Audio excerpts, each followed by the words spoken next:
This game is going to be 4 quarters. Stay together. Play your game. Protect each other. It's Monday night. Yeah. You know what we going to do? Monday night. It all comes down to Monday night. It all comes down to Monday night.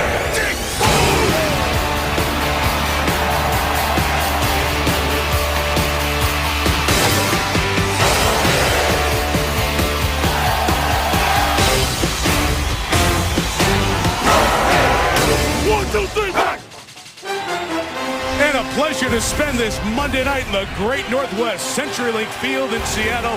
The fans known so well, they are called the 12th man, and for the last 9 years they've been having somebody with relevance to the community or to the team raise the flag in honor of the 12th man. And it's our colleague Trent Dilfer tonight who took the very first snap as a quarterback in this stadium. Played for the Seahawks for 4 years. That has the fans going as we send it down to the sideline. And Lisa Salter. Hey, Mike. Well, Seattle's 12th man makes this one of the toughest places to play for a road team just because it is so loud. But Aaron Rodgers runs so much of the Packers offense using hand signals, so it shouldn't be a problem, right? Well, what if the Seahawks know what his hand signals are? That's a very real possibility tonight, considering that Rodgers' backup for the last 4 years and good friend Matt Flynn is now wearing a Seahawks uniform. Flynn is the guy that many people thought would be the starting quarterback tonight when the schedule came out. He told me he circled this game on the schedule, was looking forward to it, and then he got beat out by Russell Wilson. But though disappointed, he's doing whatever he can to help his team win. This week in practice, he simulated Rodgers and gave the defense a heads up on where he likes to put the ball, his tendencies, and of course those hand signals. But Rodgers told us he's not worried about it. He said he told Flynn this week, I know you're probably going to give him some stuff, and I want you to know that I know that you're probably going to give him some stuff, so good luck with that, Mike. Good luck to you. Good luck to everybody. If they stay in the game, it stays super loud. Green Bay won the toss, deferred. Seattle receives. That means Leon Washington, sensational kick returner, set to bring it back. 7 in history, one shy of Joshua Cribbs.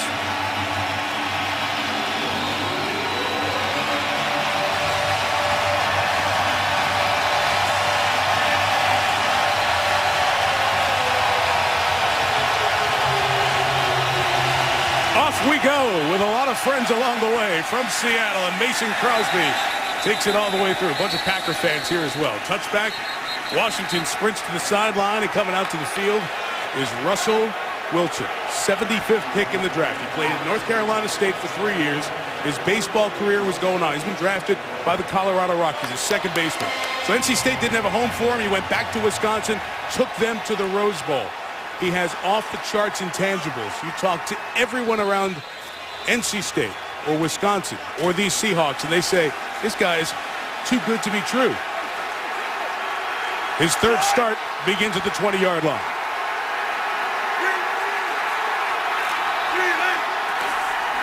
First play, first run, Marshawn Lynch. Or about 4 yards to the 24-yard line. It's a Seattle offense that hasn't had a lot of yards. They've run as much as they pass so far. And when you talk about them, it's going to be, as John said in the beginning, a lot of Marshawn Lynch. Their receiving core needs to make some big plays. That's Sidney Rice, off injured, former Minnesota Viking.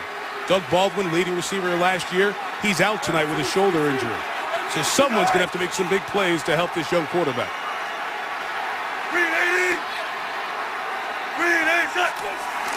After a gain of 4, here goes Lynch trying the other side.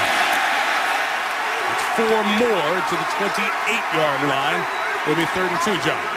Well, you don't see back-to-back runs in pro football anymore, Mike. I just want to remind our fans that is legal. You can still move the ball on the ground. And that's what they want to do, create some third down and short, third down and medium situations. You're going to see a lot of 3 tight end sets tonight. They're going to try to reduce the Packers' defensive package. Keep an eye on the tight end usage of the Seahawks tonight. And then here now in 3rd and 2, they go 4 receivers and the back Lynch. That's a false start. Usually the false starts are against the road offense. False start. Offense number 76. 5-yard penalty. Remains 3rd down. There's no excuse for this. They had 3 false starts in their first game on Okun, and they're back to it right here early in the game on 3rd down and 2. You're playing at home. The noise shouldn't affect you. And Russell Okun, he has to get with it. with the pre-snap penalties. That's 4 of them already. He didn't even play last week. And he's looking at Clay Matthews on that last penalty. Now Matthews moves over to the opposite side as they empty the backfield, go with 5 wide receivers on 37. Wilson, who has good escapability, got away from Matthews, threw it out of bounds. The pressure from Clay forces the 3 and out, but the flag down back there as they were protecting here Wilson. That is not a flag. It was just a yellow bit off the Packer uniform. Matthews picked it up, no flag. Well, Clay Matthews in this psycho package, they line him up everywhere. This time it's over the right guard, Moffitt, on a stunt, chasing down Russell Wilson. Matthews knows Russell Wilson can run. He reminded us loud and clear, so can he. Great get-off by Green Bay. Costly penalty by Seattle. Former Packer John Ryan kicking to Randall Cobb. Tried to kick him toward the sideline with hang time. That was well done. Fair caught at the 35-yard line. The kick was 42 with no return. Here comes the reigning most valuable player in the National Football League, Aaron Rodgers. At Packer offense, you know, John, Jermichael Finley and Greg Jennings both hurt in training camp, so a little bit of the timing off, and Rodgers' numbers better against the Bears, but still hasn't been phenomenal just yet. Played 2 very good teams. Chicago, remember, was a short week. Keep an eye on Cedric Benson, number 32, the new feature back. And 37-year-old Jeff Saturday, his communication in this noise will be critical.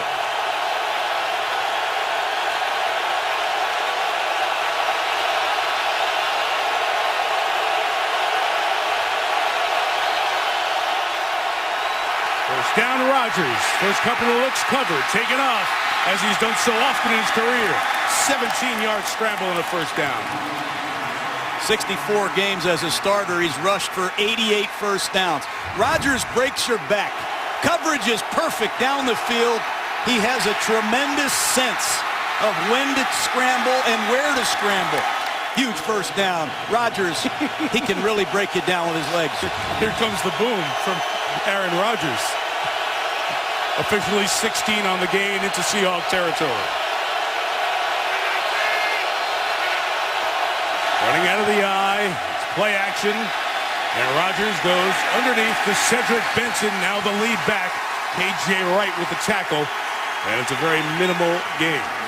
K.J. Wright, a very good young linebacker, sees that screen all the way, and when he saw Rodgers look to Benson, he shot his gun and made a nice open field tackle. You mentioned 18, Randall Cobb. We're going to keep an eye on him tonight. Jennings had a groin injury, missed the Chicago game. Didn't have a great practice earlier in the week, but was solid in practice the last couple of days. But Mike McCarthy felt good about his number 1 threat, 85 at the top of the screen.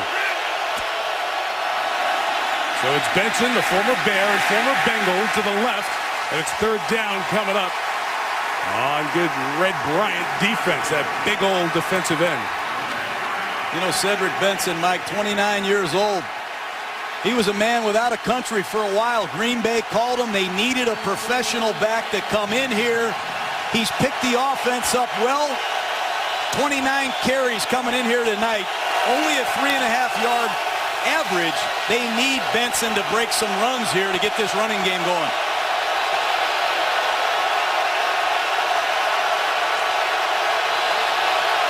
He's out. John Kuhn's the back, 3rd and 10. Good pressure by the first-round pick. Bruce Irvin sacking Rodgers. Pete Carroll told us it's just a matter of time before Bruce Irvin impacts the game. Watch this power rush. Unbelievable display of get off and power. Watch what he does with his inside arm. He just tosses the right tackle of the Green Bay Packers out of the way and makes a sack. That's his first full career sack. You got him and Clemens working on other sides. That's impressive. He ate up Brian Bulaga there. Great pressure on the Tim Mastey punt. He got it away. It'll be downed inside the 10 by the Packers as M.D. Jennings got down there in coverage. Pete Carroll loves defense, loves the pressure off the edge. The first fist bump of the night from the Seahawks sideline. Some of the familiar sights in this city where rain has not been plentiful this summer. 68 degrees, no threat of precipitation here tonight. Second drive now for Seattle, beginning inside their own 10-yard line. And again, they'll empty the backfield. From the 9 against this Packer defense, Wilson throws complete. A couple of yards shy of the first down as DJ Smith tackles Ben Obamanu. Let's go back to Seattle. What they're doing offensively, Mike, multiple tight end sets. That time 2 tight ends, 2 backs. Strange shift.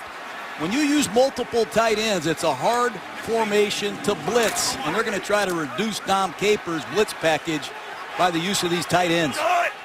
It's Darrell Bevel, who was with Brett Favre and Tavares Jackson, that group in Minnesota.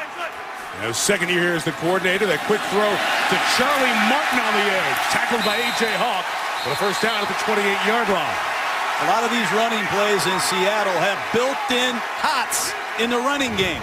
And when you get a loaded box and you have one-on-one coverage on the outside, Russell Wilson isn't handing it off. He's going to abort the running play and throw the ball on the perimeter. They're going to keep doing that as many times as Green Bay loads the box tonight to stop Marshawn Lynch. We talk about Wilson's size at 5'10" and 5'8". Charles Woodson jumping up, trying to get in his way on that throw. First down, play pass. Is caught by the tight end, Anthony McCoy, one of 3 tight ends you'll see tonight. And it's a gain of about 9. And, John, one thing with that size, when you can get out of the pocket, you're a very effective quarterback. Yeah, you know, I get so tired of the size thing, Mike. This is a reverse pivot, a little spider 2 wide banana on the corner. Good read by Russell Wilson. He has a tremendous knack for sensing passing lanes. He played behind a big offensive line his whole career in college. I don't see it as a problem. Second and 1. Matthews coming in, trying to track it down, but Marshawn Lynch, as usual, able to make the first man miss and get a first down out at the 44-yard line, and B.J. Raji right away pulling Breno Giacomini, his former Packer teammate, who's now the Seattle offensive lineman, off the pile. Well, this defense of Green Bay, John said at the top, they've been better in their first 2 games, especially against Chicago. They've got more people up front. Nick Perry's the first-round pick who allowed Matthews to go to the other side, and Clay started the season with 6 sacks. When they're in the base defense with 4 defensive backs, former Heisman Trophy winner and Defensive Player of the Year, Charles Woodson's a safety now. And creeping in there on the opposite side of Wilson as a second pre-snap penalty is coming on the Hawks. False start. Offense number 85. 5-yard penalty. Remains first down. Well, these players can throw their hands up in the air and complain about it all they want. Clearly a pre-snap penalty, and I think it's the 9th one Seattle has had, Mike, and this is the 9th quarter of the regular season. Inexcusable penalties. You do not want to fall behind in the down and distance with a rookie quarterback against a veteran defensive coordinator like Dom Capers.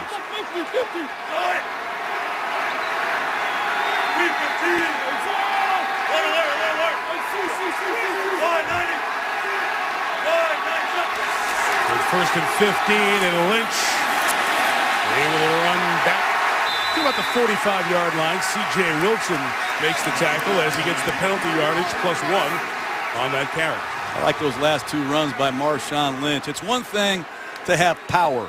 It's another thing to have elusiveness. And it's another thing when you have power and elusiveness. And that's a combination that Marshawn Lynch brings to this Seattle football team. It's impressive, and it'll last all night. He gets so many unblocked yards. 4 carries early on, you see.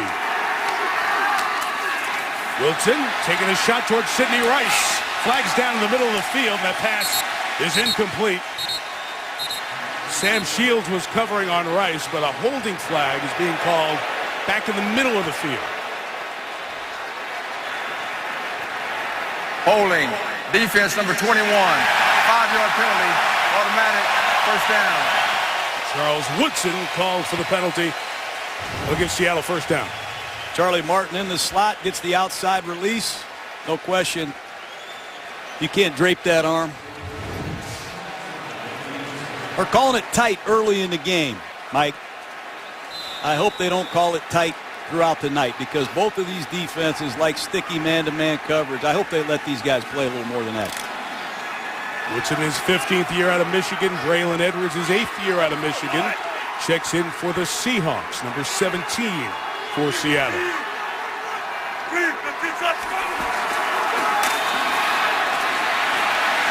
Woodson chase throws it away as he was pursued and taken down by Eric Walden, who, John, was out for the first game because of suspension, but he's made a good impact the last few games. Well, I think, Mike, Seattle needs to find some receivers that can beat man-to-man coverage. So far, Green Bay has gloved them. There have been no place for Russell Wilson to throw the football.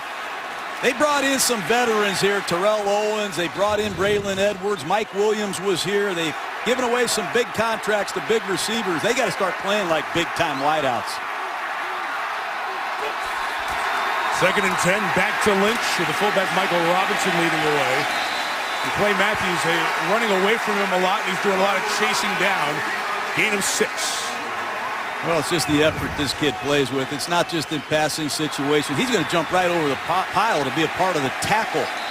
Wherever the ball is, find number 52. And it's a trait I admire about him the most. He doesn't like to be called just an effort player either. He made that perfectly clear. He's a playmaker. He could play any position on this defense, he says. He said, I line up at safety sometimes in practice. I think I can play back there. Get empty backfield, 3rd and 4. But Woodson creeping in the middle there, looking for a blitz straight up. It's picked up. Johnson's pass deflected by Jerron McMillan. That's the 4th-round pick, a rookie out of Maine. And, John, they've brought in some new players on this Packer defense, and these rookies are playing and doing a good job. Really impressive. Great pickup by the Packers. Clean throwing lane. And Jerron McMillan continues to come on. Played 44 snaps last week against the Chicago Bears. A lot of people thought he was a run defender. He just showed he can play the pass, too. 2nd punt for John Ryan. Kick it end over end. Try to get the favorable bounce. Obamanu slides and downs it at the 1.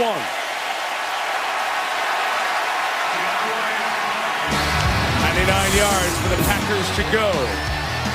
Obamanu stays in and touches. Tonight's game marking the NFL celebration of Hispanic Heritage Month. Cultural exhibit of Hispanic heritage on display at Touchdown City, highlighting the impact of Hispanics on American society. So this Hispanic Heritage Month honored by the Seahawks tonight. 99 yards and a lot of noise facing the Packers offense back at their own 1.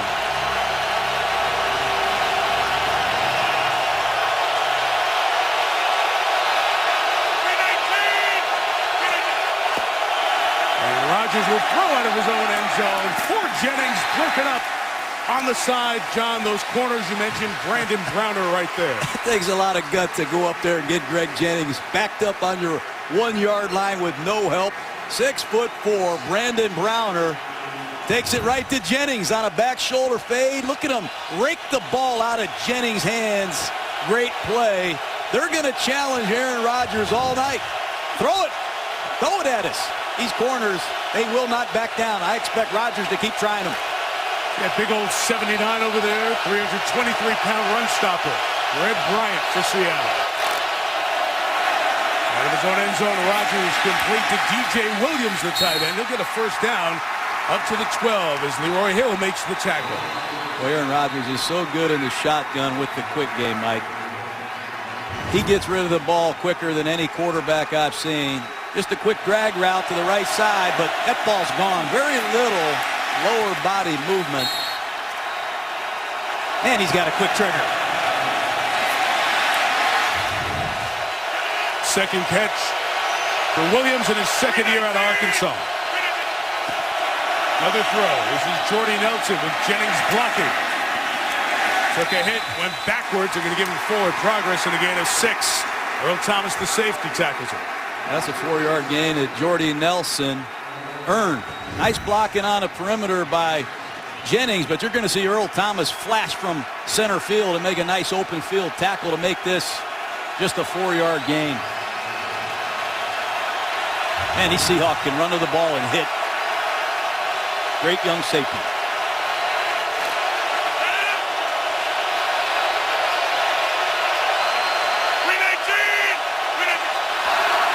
The 18, Rodgers with a punt. Goes down. I think Rodgers got tangled with his own offensive lineman and then finally taken down with Brandon Mebane back there for the Seahawks. Brandon Mebane, one of Rodgers' old teammates from California, on a little middle push, but I agree. I think Rodgers just slipped. I haven't seen that from the MVP. And this is where Seattle's dangerous. Remember, Bruce Irvin, number 51, just went after Brian Balaga earlier. These long yardage situations are where the Seahawks are at their best on defense. Packer timeout, 3rd and 10 when we come back. His offense. Coach on the right is defense. Coach on the left is the duck above water, calm.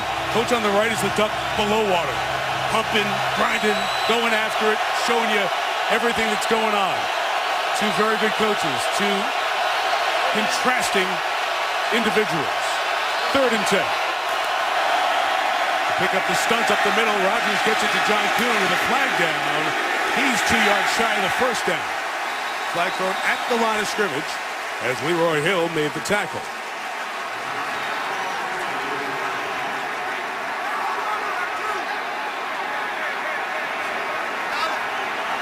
Offside. Defense number 91. 5-yard penalty. Replay, 3rd down. It'll be 3rd and 5. The Packers will have another crack at it as Chris Clemens lined up offside. I like what Mike McCarthy did there. He brought Jermichael Finley in short motion and chipped Bruce Irvin, the rookie first-round pass rusher.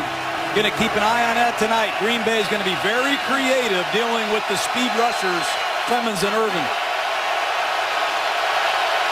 I want to give Rodgers extra shots.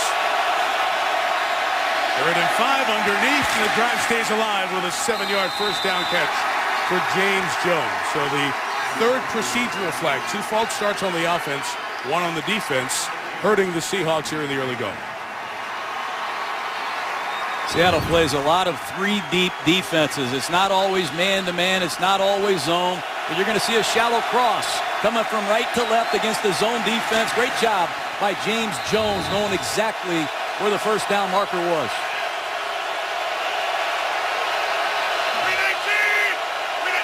Cedric Benson is the running back. The fake to Benson as Rodgers finds him out of the backfield. Just past the 31-yard line. Flag down, right back by Rodgers. Got a holding call here. A lot of penalties early in this one, Mike. Imagine that.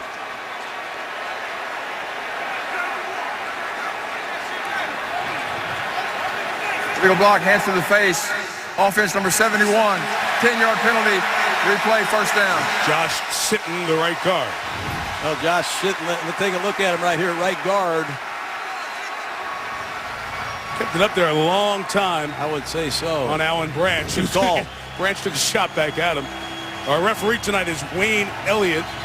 His crew worked the Washington-St. Louis game 8 days ago. Several issues in that game with both head coaches.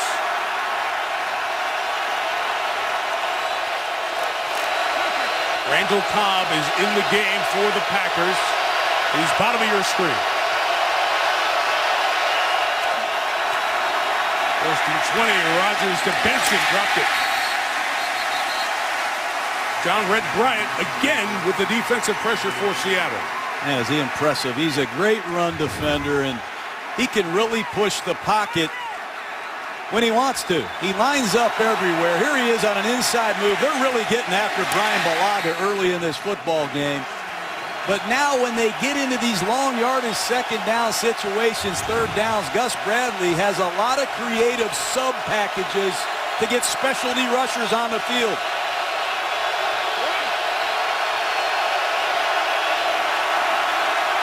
Second and 20, Irvin coming inside. Got Rodgers, has his second sack.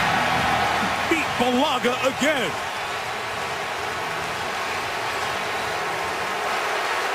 They got to get help for Balaga. If they think they can single block Irvin right now, they're mistaken. Watch Irvin get off the ball, up the field, and underneath Balaga. And they have speed to track down Aaron Rodgers. And how about this bump and run corner, Brandon Browner? He says hello. 10 plays, 3 sacks, third and a quarter of the field.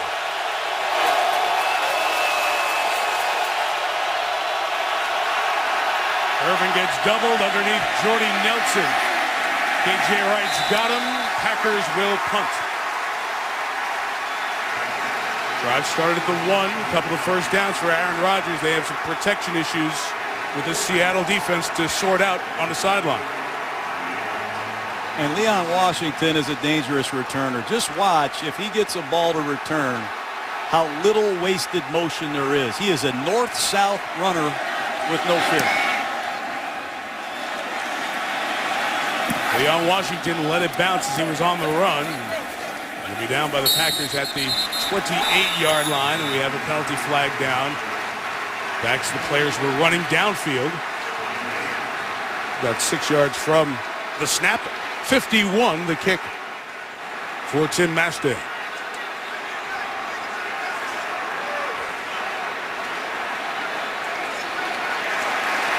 It's a preliminary signal of ineligible downfield. An ineligible player downfield. Punting team number 33. 5-yard penalty. Replay, 4th down. You have a choice there. You can do the 5 and tack it on to where it was, or go re-kick. And with Leon Washington, Pete Carroll would like to have a second chance at his return man getting his hands on it. No question, and Pete Carroll uses his starting secondary members to hold up these gunners on the outside. Here's Marcus Trufant on one side. Out here on the other side, you're going to see Earl Thomas in the ball game, lined up against number 43, rookie or second-year man M.D. Jennings. But Pete Carroll uses his best players on special teams. Stay kicking again. This one much more hang time. It'll be 49 yards and fair caught by Washington at the 35-yard line. First time Aaron Rodgers has been sacked 3 times in a first quarter. He's being introduced to the first-round pick of the Seahawks, Bruce Irvin, who has 2 of the 3 sacks.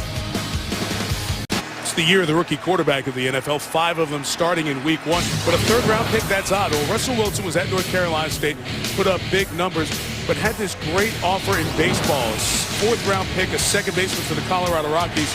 And Tom O'Brien at NC State needed his quarterback back in spring ball to prepare for his senior year. That's why a little-known rule in college football, allowing Wilson to go be a graduate student at a school that didn't offer that graduate program. So NC State didn't have what Wisconsin did. He goes to Wisconsin, leads them to the Rose Bowl. And John, perhaps with the stats, the most impressive, he goes to Madison, named captain of the Badgers after being on campus for about a month. He's here for a month and a half. He became the starting quarterback of the Seahawks. This kid is really special, Mike. Beat out Matt Flynn and Tavares Jackson in a 3-man competition in the preseason, leading the 3rd drive here with Marshawn Lynch. Right for a couple of yards. John, he was at your Gruden's QB camp this summer. What impressed you about Wilson? Well, he just has a never say die attitude. There's no way somebody's going to tell him he can't do it because he's 5'10". He is a terminator in terms of work ethic. He will not quit, and nobody pushes himself as hard as Russell Wilson that I've ever met. I got a lot of respect for him as a player, as an athlete, and as a young man. Impressive comments from everybody we talked to. Offensive coordinator Darrell Bevel, head coach Pete Carroll, players on the defensive side of the ball, all wowed by Wilson. Making his 3rd start here tonight. Lynch out of the backfield, chased down by A.J. Hawk. He's made a couple of good plays here in the first 2 weeks of the season. It's a nice play by A.J. Hawk, the leading tackler of the Green Bay Packers. Remember, they lost Desmond Bishop. Very good inside linebacker in the preseason, but it's a good job by Hawk playing over the top and making a good tackle on the boundary for a limited gain.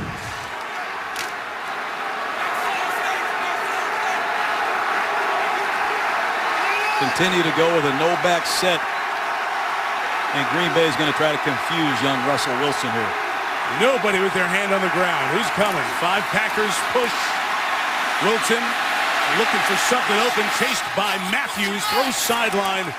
And out of bounds again. Third time he's thrown it away.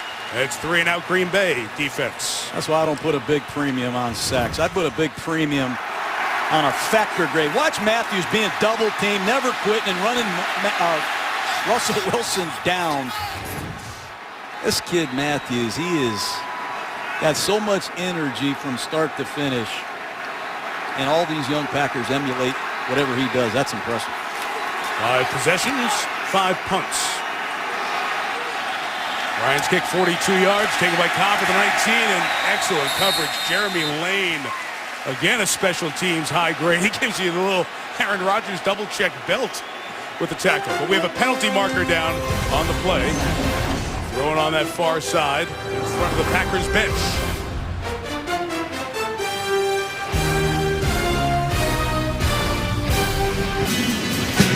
Back on this beautiful night in Seattle. This is the 48th NFL game of the regular season, and that's the 4th scoreless opening quarter thus far this year.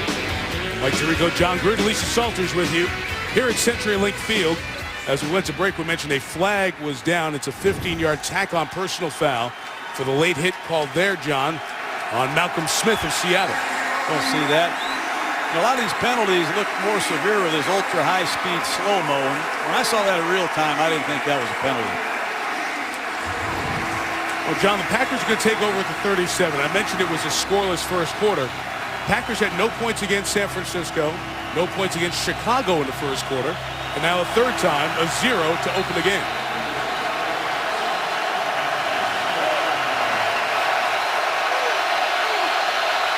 Twelve plays, 38 yards, 3 sacks for Rodgers and the Green Bay offense. The show run, Rodgers is rolling and throwing to Benson out of the backfield. Chased down again by Bobby Wagner. Wagner's a rookie, second-round pick out of Utah State. And Aaron Rodgers has run the ball 1 time tonight. He just can't believe he's seeing one-on-one coverage snap after snap. There's Richard Sherman taking Nelson, and over here is Brandon Browner against Jennings. Not a lot of great looks so far in this pass offense for the Packers. Seahawks have been very sticky in their coverage. Quick toss out to Jennings, and he will not pick up the first down as the other big member of that secondary, 6'3" Cam Chancellor, up from his safety spot. Not a lot of safeties I've seen are 6'3", 232 pounds that can come downhill and make a tackle in the open field. You're going to see it coming on your left side. That's one-on-one with Greg Jennings with no help. Jennings coming back from the groin injury. Didn't have the burst to get away from that big guy. Now it's 3rd and a yard, and the play clock's at 10.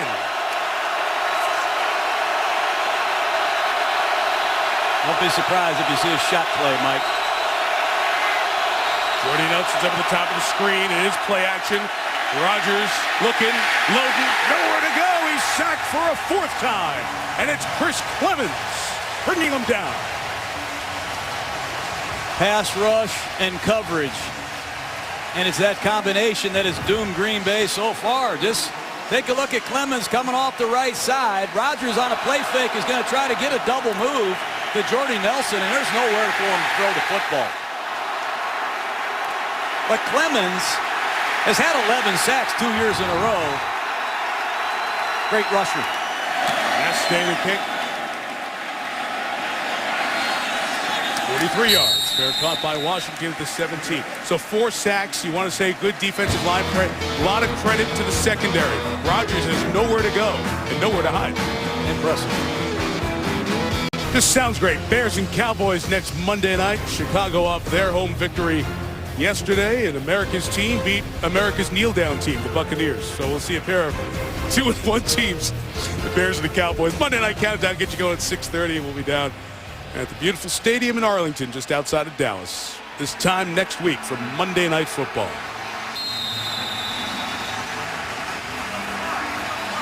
Green Bay has run it twice, but really, John, one of those was an Aaron Rodgers run. So they've only got him around the ball, handing it off to Benson 1 time. The 4 Seattle sacks, big part of the story so far.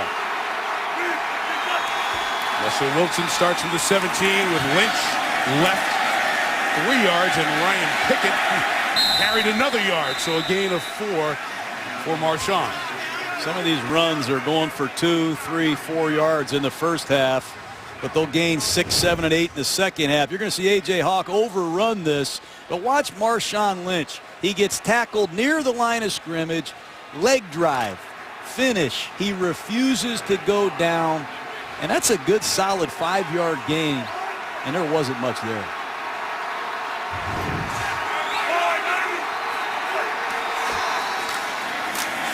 Here's Lynch right in the waiting arms of B.J. Raji for less than a yard. So a third down coming up. Good play by the former first-round pick of the Packers. We were talking to Aaron Rodgers last night about Marshawn Lynch because they were teammates at Cal, and he said, to think, we could have had him. Remember, Lynch was in Buffalo, ran into troubles with the law a couple of times, was out there on the trade market. Green Bay was in need for a back at that point. It was Seattle that stepped up, eventually got him, and he built a good offense around him here.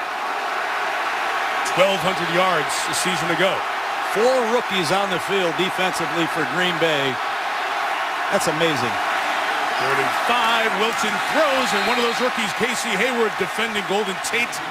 No flag. 4th down. 3 and out for the Seahawks again. These Green Bay Packers are unbelievable. They drafted 6 defensive players with their first 6 picks. Here's Casey Hayward out of Vanderbilt. Nice play. Clean play. But they're playing 5 rookies at a time sometimes, Mike. They had 4 on the field right there. You rarely see that from a team as good as Green Bay early in the season.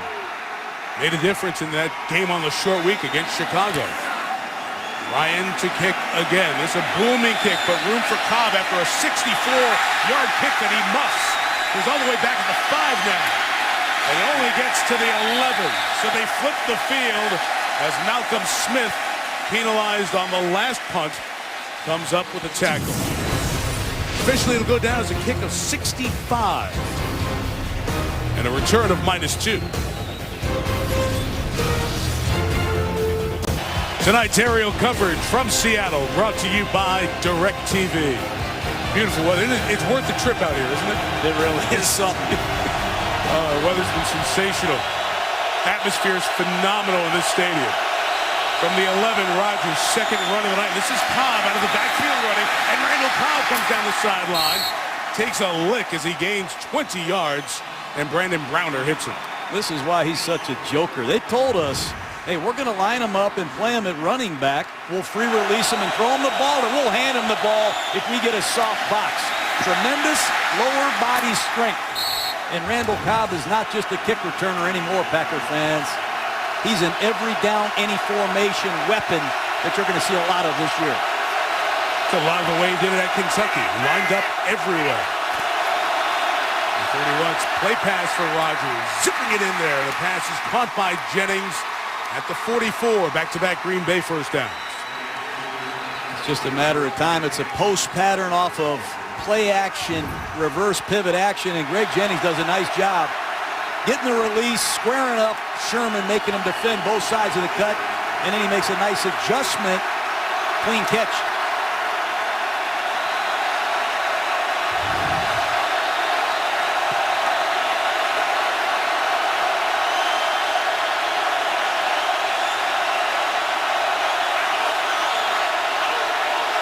Adjusting the play late in the clock. Gets it off in time. Benson to the right. About the 47-yard line. There's Cedric Benson carrying a conventional run that he's run before. A lot has changed for Cedric. A lot of his carries here in Green Bay come in the shotgun. He's a very good physical 227-pound inside zone runner. A lot of these schemes they run in Green Bay, Cedric Benson has not seen before. But he's given this Packer offense a dimension they desperately need, a guy they can hand it to. 2nd and 6, 15th throw of the night is off the hands of Cobb. Incomplete. We'll have 3rd down. John, let's just go back to Benson a second, because you think about this Packer team. They had Ryan Grant, but they've really been in search of a back. James Starks did so well for them in the playoff run that led to the Super Bowl title, but he continues to be banged up. So as the preseason was going on, they were desperate for a guy. Not in this situation, third down, but in every down back. And they went and got Benson, who was sitting around after being released from Cincinnati. And John Kuhn is on the field for 3rd and 6.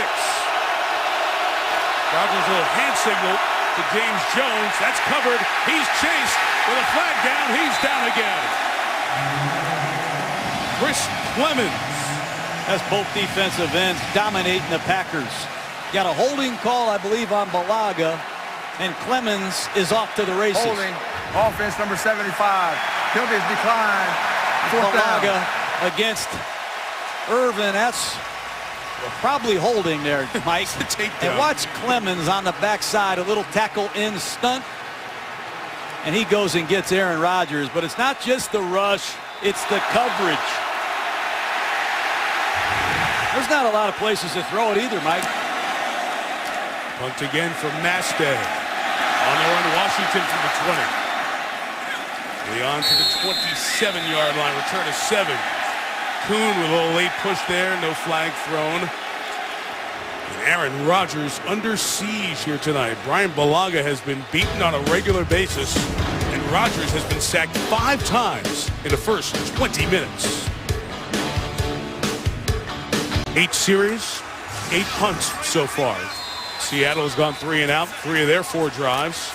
Will change for the Seahawks in the offensive line here to start this drive. J.R. Sweezy playing right guard, a former defensive lineman at NC State. Number 64, he has played significantly against Arizona. 30 snaps against Dallas last week. Russell Wilson, first down, left it open, taken off for the first time. And Wilson with a nice move and a first down in front of Sam Shields, but there are 2 markers down. Looks like holding's going to bring this one back.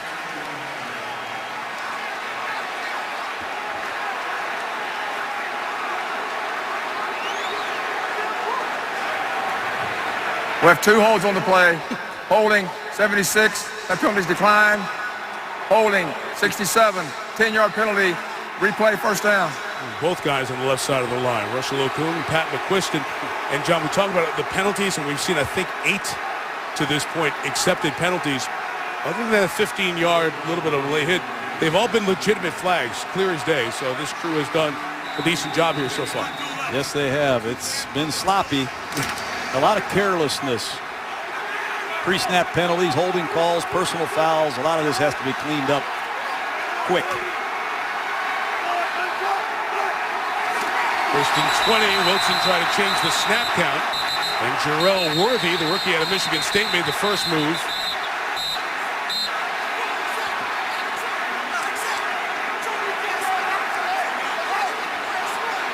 And then Seattle reacted to his jump into the neutral zone.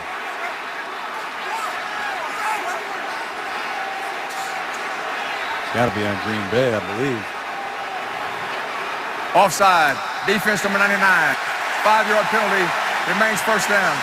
Russell Wilson played against Jarrell Worthy in the Big Ten twice last year. He knows Worthy is one of these get-off defensive tackles. Listen.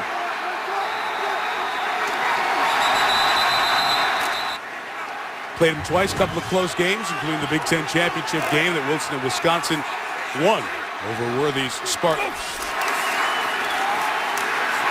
A run by Lynch after 2 flags. Look at Charles Woodson with his hands in there. He's created so many turnovers over the years. He's trying to pull it away from Lynch, but Lynch is holding on to it like a big bag of Skittles. Charles Woodson has been in the league 15 years. He's one of the great corners I ever coached. Now he's playing safety. He's got to get around the fire here, come into the pile and tackle these big backs. I don't know how much Woodson loves that part of it. They moved him to safety. It's been pretty fun for him these first 2 weeks, but I don't know how much in the paint he wants to see Marshawn Lynch tonight. That was a gain of 8, 2nd and 7. Right back to Lynch with Michael Robinson trying to lead the way. I'll get him out to the 32-yard line. This is what the Seahawks did well against Dallas, especially in the second half. Pete Carroll's team was physical. They pounded. They ran the ball. And they wore down the Cowboys with 2 long drives in the 3rd and 4th quarter. It's the identity of this Seahawk team. They've got a young quarterback. They've got a right guard that's never played right guard since he was 8 years old. A lot of inexperience on this offense. They're going to play it close to the vest most of the time.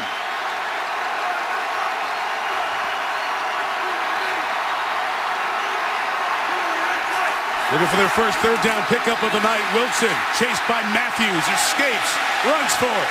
Got it. First down.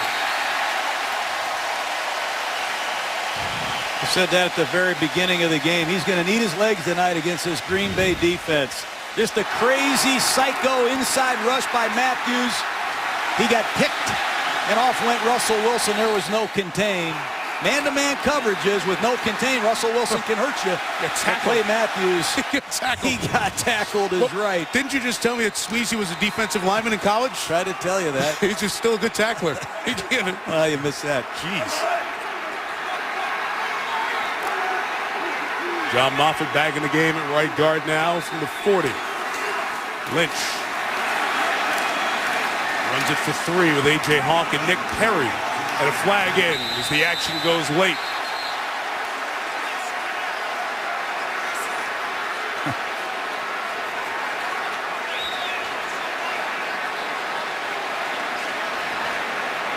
Personal foul, unnecessary roughness, defense number 51, 15-yard penalty, automatic first down. It's DJ Smith, the second-year man who's replacing Desmond Bishop, who's out for the year when he hurt his hamstring to open a preseason. We'll try to take a look at this penalty. Now, you're a linebacker. You're trying to get to Marshawn Lynch and gang tackle him. See if you see number 51. He got knocked down. I don't know what he did. He got knocked down by McQuiston. I don't know if there was something that he did after he got up. Must have. After that caused the flag.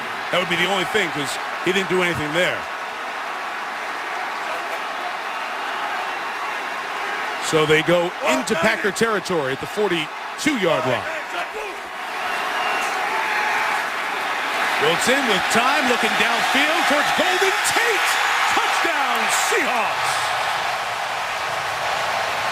How about that throw? They're crowding the box. The Green Bay Packers playing an 8-man front, and they give Golden Tate one-on-one coverage. And what they tell us all week while we were here, Mike, this is the young man we need to get going. Very good receiver after the catch, and he has sneaky, deep speed. But watch Russell Wilson come out of this fake. Very good pass protection. Good rhythm. Great throw. Pete Tremont Williams bad. Take a look at Tate. Just a double move, little slight outside move, and back to the post. Good clear out inside by McCoy and a great throw. Big play for Seattle. So after that personal foul flag, and McQuiston really was the first one with the action that eventually drew the flag on the other team on DJ Smith. Wilson makes them pay with a 41-yard touchdown. So the old Golden Domer, Golden Tate. There's the business on the first scoring drive that stops the longest scoreless game to this point in this NFL season. Here's what happened on that 15-yard penalty. Pat McQuiston, 67, there in the action at the 40-yard line, goes and pushes DJ Smith of Green Bay. Smith gets up, and that is what's called for the 15-yarder. And as happens oftentimes, the second action is what gets caught. Mentioned Jerry Austin, twice the referee in the Super Bowl, with us on Monday Night Football all year. Jerry said if you're going to call one, you've got to call both. You can't miss the first. That was the causing action for the second. So Smith was wrong. The officials didn't see the first one. Seahawks make them pay. And here comes Randall Cobb spinning. And down to the 24-yard line. Jerron Johnson, who had the punt score last week on the block punt, with the stop. Rodgers and the Packers in a 7-point hold. A lead, the 12th man, even more of a factor here in Seattle as number 12 in the Green Bay offense continues to struggle.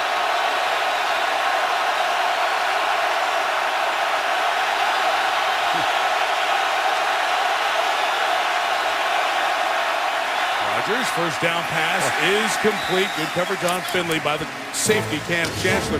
So 1950 is really, John, when you would look at the T formation when the quarterback became the primary passer. So 1950 is a great benchmark for the NFL and points per start. And Aaron Rodgers has more points per start than anyone, even going back to Van Brocklin and Otto Graham in the early days. And this was the offense that was so potent last year. 560 points, second all time. but 3 offensive touchdowns in the first 9.5 quarters this season. Rodgers coming to Cobb out of the backfield. He is swarmed. That's Jerron Johnson coming up with the pressure as the dime safety on that play.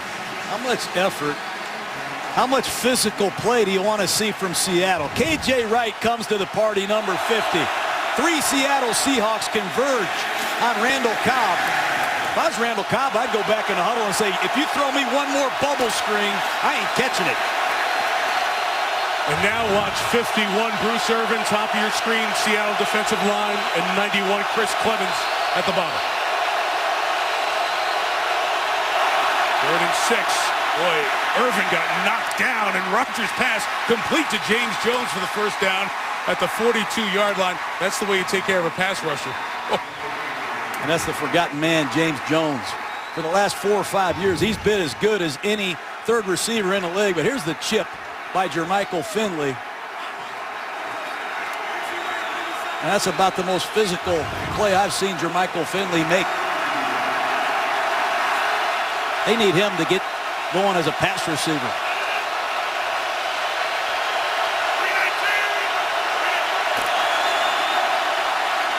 Rodgers on the move where he likes to load up and take a shot downfield.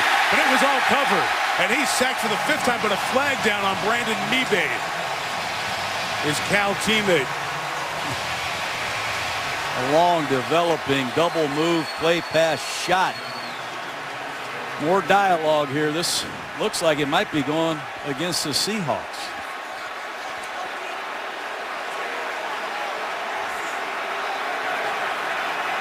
Personal foul, face mask, defense number 92, 15-yard penalty, automatic first down. Mebane's looking at Pete Carroll and challenge that. No, you can't challenge. Can't challenge that, Brandon. Mebane's a nose tackle.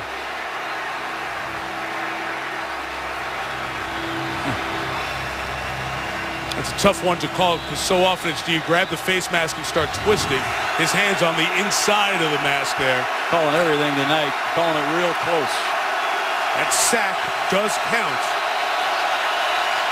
Yardage added on. And a first down at the 47 of the Seahawks. They just had to get rid of that. Another flag comes in here. As that play was blown up from the start. K.J. Wright.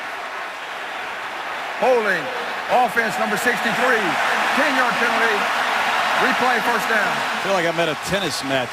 10 yards this way, 15 yards that way. That time Jeff Saturday, the longtime Indianapolis Colt. I don't know what these penalties are all about, Mike. 3rd regular season game. But there have been an abundance of flags.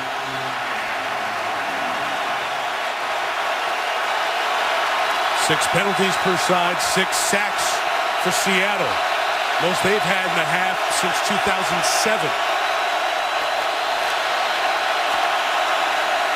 Rodgers pressured up the middle, sack number 7. Chris Clemens. What is going on with the Green Bay offensive line? That's one of the best inside moves I've seen. Wow, Clinton McDonald inside gets after the passer as well, but watch his inside move by Chris Clemens on Marshall Newhouse. Wow. Chris Clemens was an undrafted college football player. Quietly went about his business in Washington, Oakland, Philadelphia, and ever since he's come to Seattle, he has been a dominant pass rusher. He's unstoppable right now. Timeout going to be taken here. We'll let the Seattle fans have their moment, as their defense has here tonight. Isn't it great to see a defensive struggle for a change? I mean, I'll tell you, Mike, there's not a lot of gimmicks going on out here.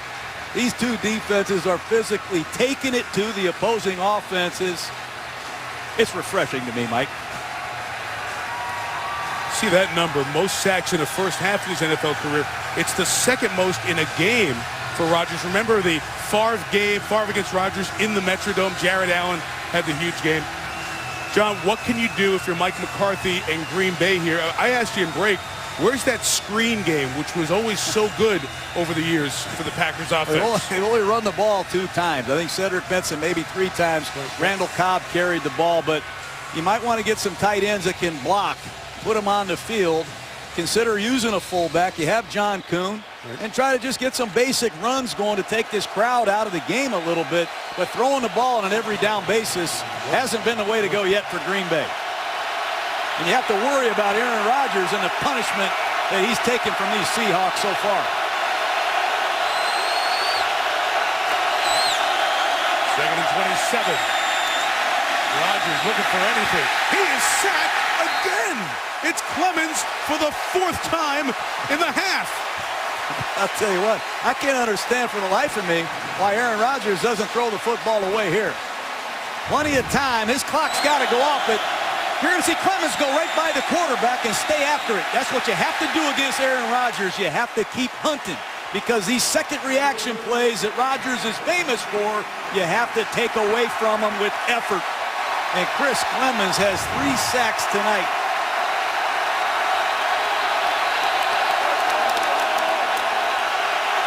Make it 4.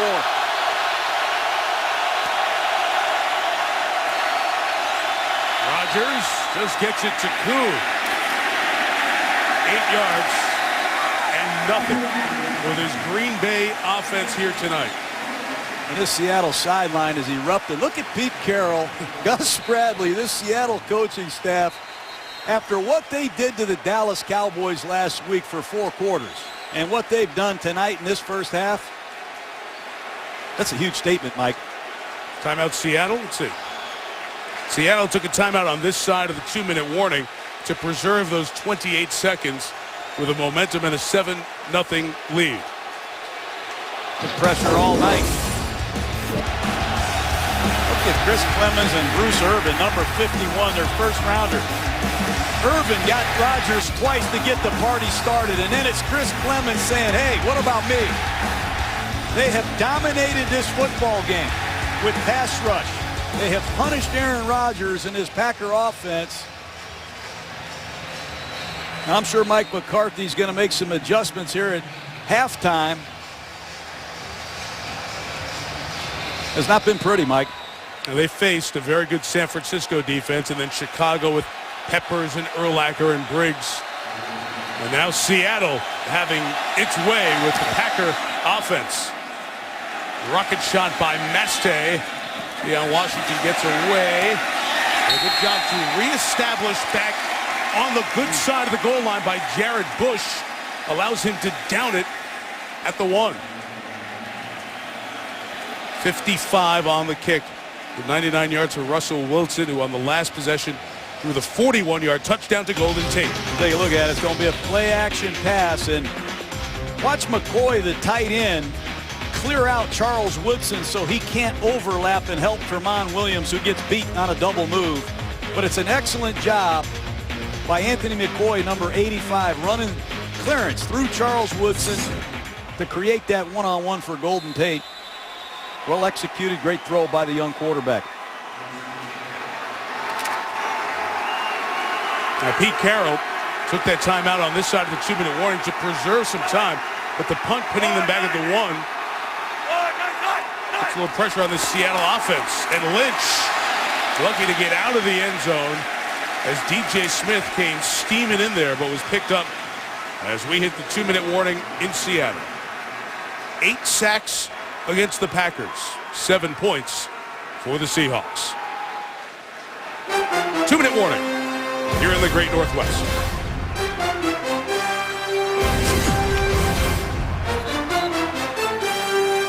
Keep going after him, no matter what coach calls. It's gonna work because we're gonna make it work. All right, come on, keep going after him.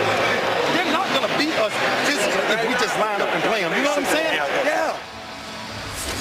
Sunday soundtracks feature Monday Night Football at halftime this year. It's the great work of NFL Films each week turned around so you can enjoy it at halftime. You think of the Monday night halftime highlights that Howard Cosell did for so many years. NFL Films has been such a part of the league, and so many great remembrances of a brilliant man, Steve Sable, who we lost so darn earlier this week. He's died from brain cancer. Yeah, he's a good friend of mine and yours, and he's going to be a hard guy to replace. He wired me for the Super Bowl a long time ago, and he said, hey, just do it, trust me, and I'm glad I did. It's a prized possession I have. Well, what a great friend. I really miss him. Came to you the night before the Tampa Super Bowl went over Oakland. Yeah. Steve Sable has given us so many memories, and it was great to see those iconic shots during the week as you watch the NFL to remember Steve Sabol and all the great people at NFL Films. Our condolences to his family and all those who've worked with him over the years. Marshawn Lynch a carry for a yard. Green Bay going to take a timeout here at 1:51 as Ryan Pickett made the play. And they're going to force Seattle. This is what you have to do in this kind of game. I saw Mike McCarthy walk out there. I thought he was going to take the timeout. They did not. So the clock will still run as we tell you Toyota halftime show coming up. Chris Berman, Chris Mortensen, Adam Schefter. You'll see those Sunday side soundtracks. The devastating news for the Jets, the loss of Darrelle Revis for the season, and the latest on the negotiations, or lack thereof, with the replacement officials.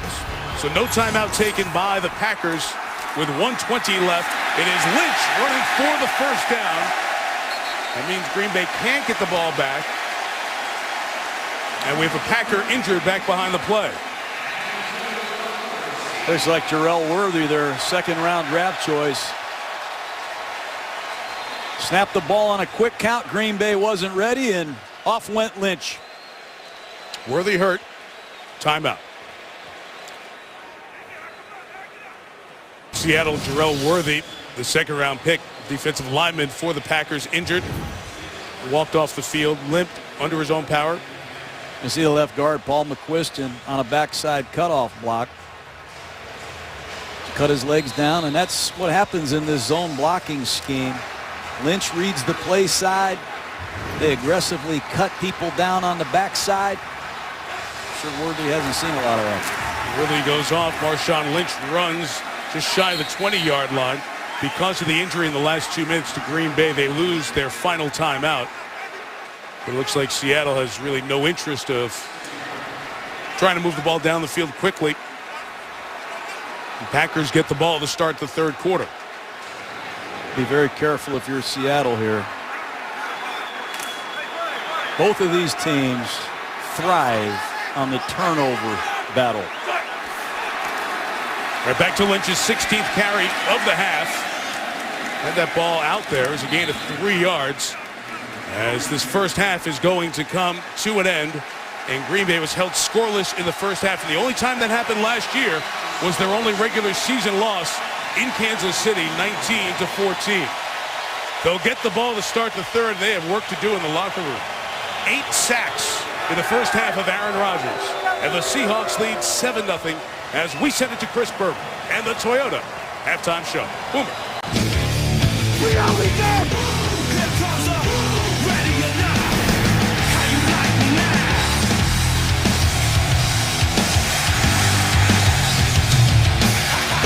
Here comes the ready or not. How you like me now? One touchdown, Golden Tate caught it. Aaron Rodgers sacked 8 times as we come up here to our spot in Seattle. 7-0 Seahawks. Mike Tirico, John Gruden, Lisa Salters in a second. So you add the Dallas game. That's 34-7 Seahawks over 2 good teams the last 6 quarters. And we're giving credit to the guys who are making the sacks and making the plays up front. What about the coverage that's helping this happen? Oh, it's a collective effort by all these Seahawks. This right corner, Brandon Brown, and watch him just get rid of Jennings and make the tackle. Physical group. Over here, Richard Sherman against Jordy Nelson. Nelson has 2 catches for 18 yards, been a non-factor. And it has just been the pass rush of Clemens and Irvin all night long.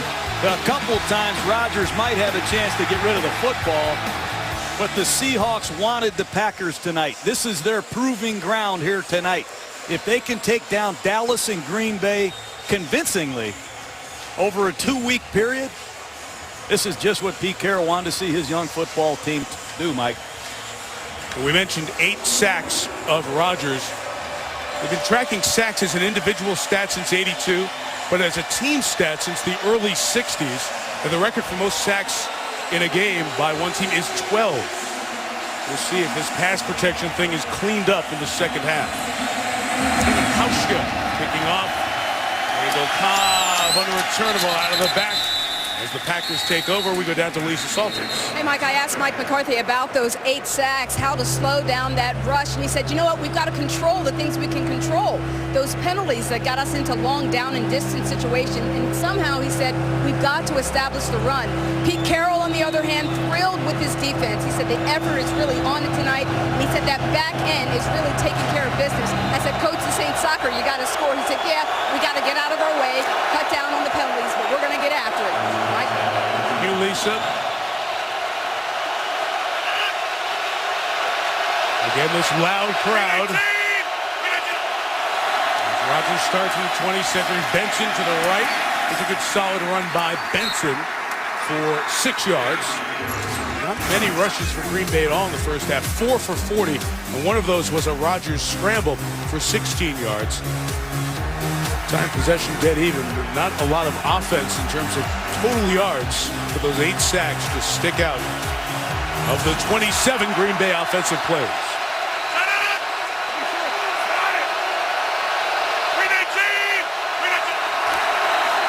Second straight carry. Benson gallops to a first down to the 34-yard line. That's where you want to see Cedric Benson. The old-fashioned I formation. It's going to be an inside run to the left behind lead back John Kuhn, and watch Benson cut this run all the way back. Impressive blocking on a backside by Balaga. DJ Williams. You see number 71, Josh Sitton finish. 2 nice carries to start the second half for Benson. Rodgers back to throw for the tight end, DJ Williams, who can bring it in as he was covered by K.J. Wright. Now, Tom Crabtree, the tight end who caught that fake field goal on 4th down, 4th and very long in Chicago, he's inactive tonight. He's healthy, but there's so many good players for the Packers. Crabtree is inactive. Williams is their second tight end. And we haven't seen much of Jermichael Finley either. Here he is split down at the bottom of the screen against Brown or a corner. They have to get Finley going in a passing game. Down Benson seeking space, and Cedric Benson runs into K.J. Wright at the 40-yard line. You know, K.J. Wright is a big outside linebacker. Pressed into service last year. He played middle linebacker. But K.J. Wright is coming into his own as an outside linebacker in this 4-3 defense. Here he is playing inside. And watch him fall back and find Cedric Benson. He got lost there. Bobby Wagner, the new rookie middle linebacker, which is what Wright was last year, couldn't make the tackle, and KJ was lucky he came to him. Gain of 6, 3rd and 4. Quick count, quick toss, Jennings. Twisted down by the safety Cam Chancellor, but the spot will give him a first down with forward progress at the 45. Another one of those instances where Aaron Rodgers gets rid of the ball so quickly. They didn't cover down defensively. Rodgers saw it, picked it up, and threw it. I promise you, Rodgers doesn't get the laces when he throws this half of the time. He catches it and gets rid of it. That's all ball, no laces. Aaron Rodgers is amazing in this shotgun.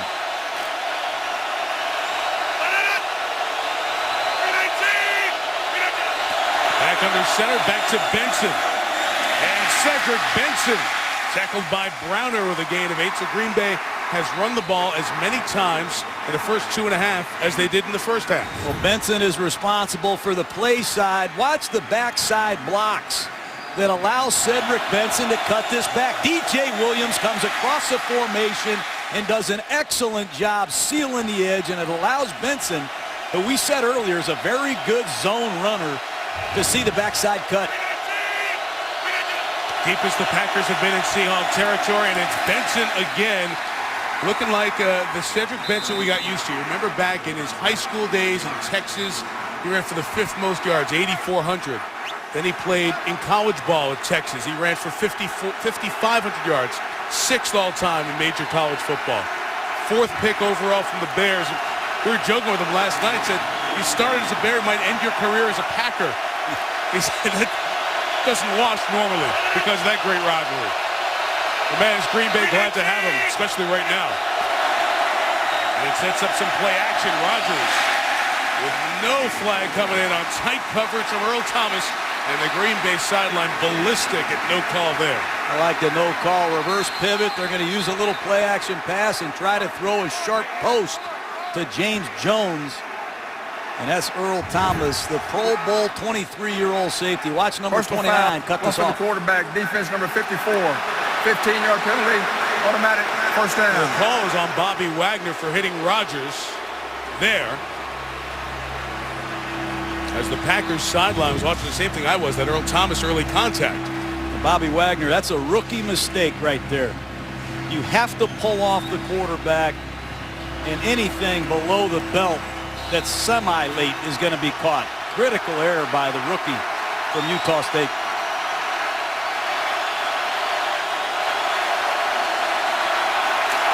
Exactly what Green Bay needed in his opening drive in the third quarter. Just the threat of a run might regulate that pass rush, make those ends think about it a bit. Williams, the tight end, comes back to block for Benson, seeking space, making men miss. Sounds like a Marshawn Lynch run, 8 of 2. Talk about all these receivers for Green Bay. These last couple plays, they've been using 3 tight ends. Ryan Taylor, who's just exiting the game, 84, DJ Williams, 88, Finley. Now Mike McCarthy on a second and long brings back some of the heavy artillery. Jones, Nelson, Jennings. All 3 of these Packer receivers are due to make a play. To one back and one tight end, Finley, who's lined up in the middle, on the left, as Rodgers goes to Benson out of the backfield. Quick spin move to try to get past the linebacker, Leroy Hill, who makes the tackle too shy of a first down. You know, we did a lot of work on Cedric Benson. He came out with Cadillac Williams and Ronnie Brown. They all came out together. We took Cadillac when I was with Tampa. Cedric Benson can catch the football. And he's caught a couple checkdowns against this zone defense that have really helped Green Bay. Critical 3rd down and 3. A lot of tight ends.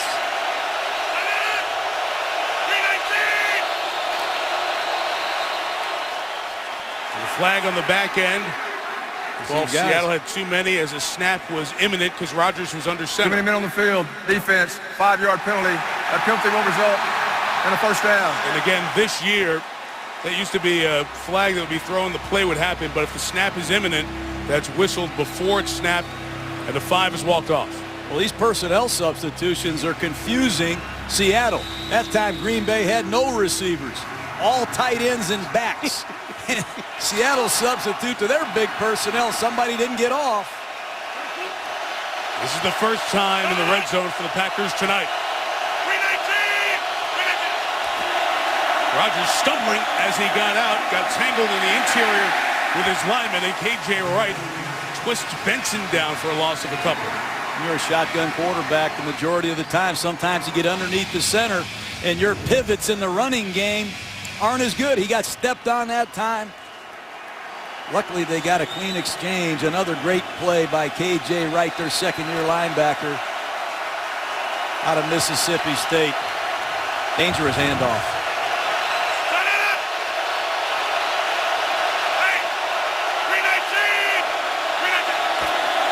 The 16, play action, Rodgers. He's covered downfield, checks it down to Kuhn.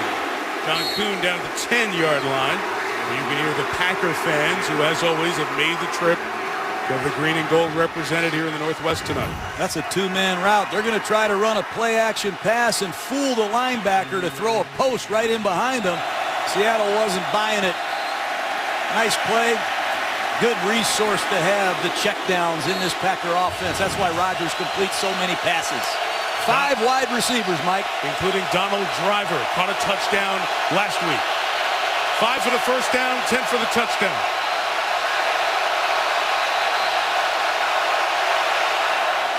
Out of the gun. Rodgers. Keeping it alive.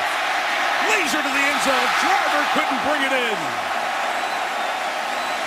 Boy, they usually ring that one up. 3-man rush. A lot of time for Aaron Rodgers. And his receivers usually uncover in these situations. But it's a nice zone blanket coverage. You see Jordy Nelson working on one side, trying to uncover when Rodgers scrambles. The word plaster is a common word around here with the Seattle secondary. When that quarterback scrambles, plaster to your man. Nice job by Seattle. Mason Crosby from 29. And it took almost 37 minutes. The Packers get on the board with a field goal. Good opening drive. Driver almost had the game-tying touchdown. Instead, his team's down 4. Monday Night Football is brought to you by Madden NFL 13. A new look, a new feel, a new way to Madden forever. Rated everyone. Honda. Visit your Honda dealer right now for great deals. Only a Honda is a Honda. And ESPNShop.com, where you can get all of your official NFL sideline gear. See Lisa talking to Clay Matthews there. Jeff riding the Monday Night bus, driving us 2,700 miles along with the rest of our production trucks and our crew from Atlanta last week to Seattle this week, and now we're back down to Dallas next week. What do you know about the bus, man? You're one of the private. Oh, you get out of here. Plane, yeah, you get out of guys. Here. Here comes the kickoff from Crosby. Leon Washington from the 5 catches and goes right away. What a good tackle brought down by Ryan Taylor. And a flag does come as the conversation continues on the sideline. And the officials have been, I thought, quicker, John, in this week 3 to stop these scrums by throwing flags. Yeah, get these players back to their bench. And I think Pete Carroll, Mike McCarthy do a good job of getting that done. But keep an eye on number 49 here. I don't know what Robert Francois is thinking there. Yeah, Washington got up to run again. Unnecessary roughness on the kicking team, number 59. 15-yard penalty, first down, timeout. Calling on 59, Brad Jones. I'm not sure if it was just a number being called incorrectly. In any case, Russell Wilson and the Seahawks threw a touchdown in the second quarter. They'll have good field position when we come back. He correctly called on Brad Jones. He had an extra push about 10 yards away from the out-of-bounds action. So Robert Francois' push on the runner, Washington, was not what was called. From the 42 with a flag down, killing the play for a pre-snap foul on Seattle.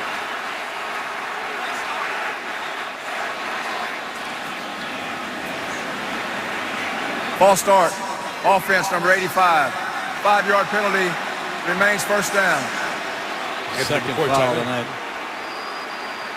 It's a false start 2 times on McCoy tonight, but watch Wilson get hit. You're going to see Pickett come clean right up the middle, number 79 for Green Bay, and he plants Russell Wilson. Too many pre-snap penalties on this Seahawk offense through 3 weeks. 9 penalties, 80 yards for Seattle. First and 15, and Marshawn Lynch runs right into Ryan Pickett and B.J. Raji. Good guys plugging up the middle. First half for Wilson, John. Well, he did some good things. Didn't ask him to do a lot throwing the football, but he took care of the ball. He scrambled on the touchdown drive to set the Seahawks up. First and 10 for the play-action bomb, double move with Golden Tate. And they're way behind in the down and distance right now. Got to be careful with these Packers in long yardage situations.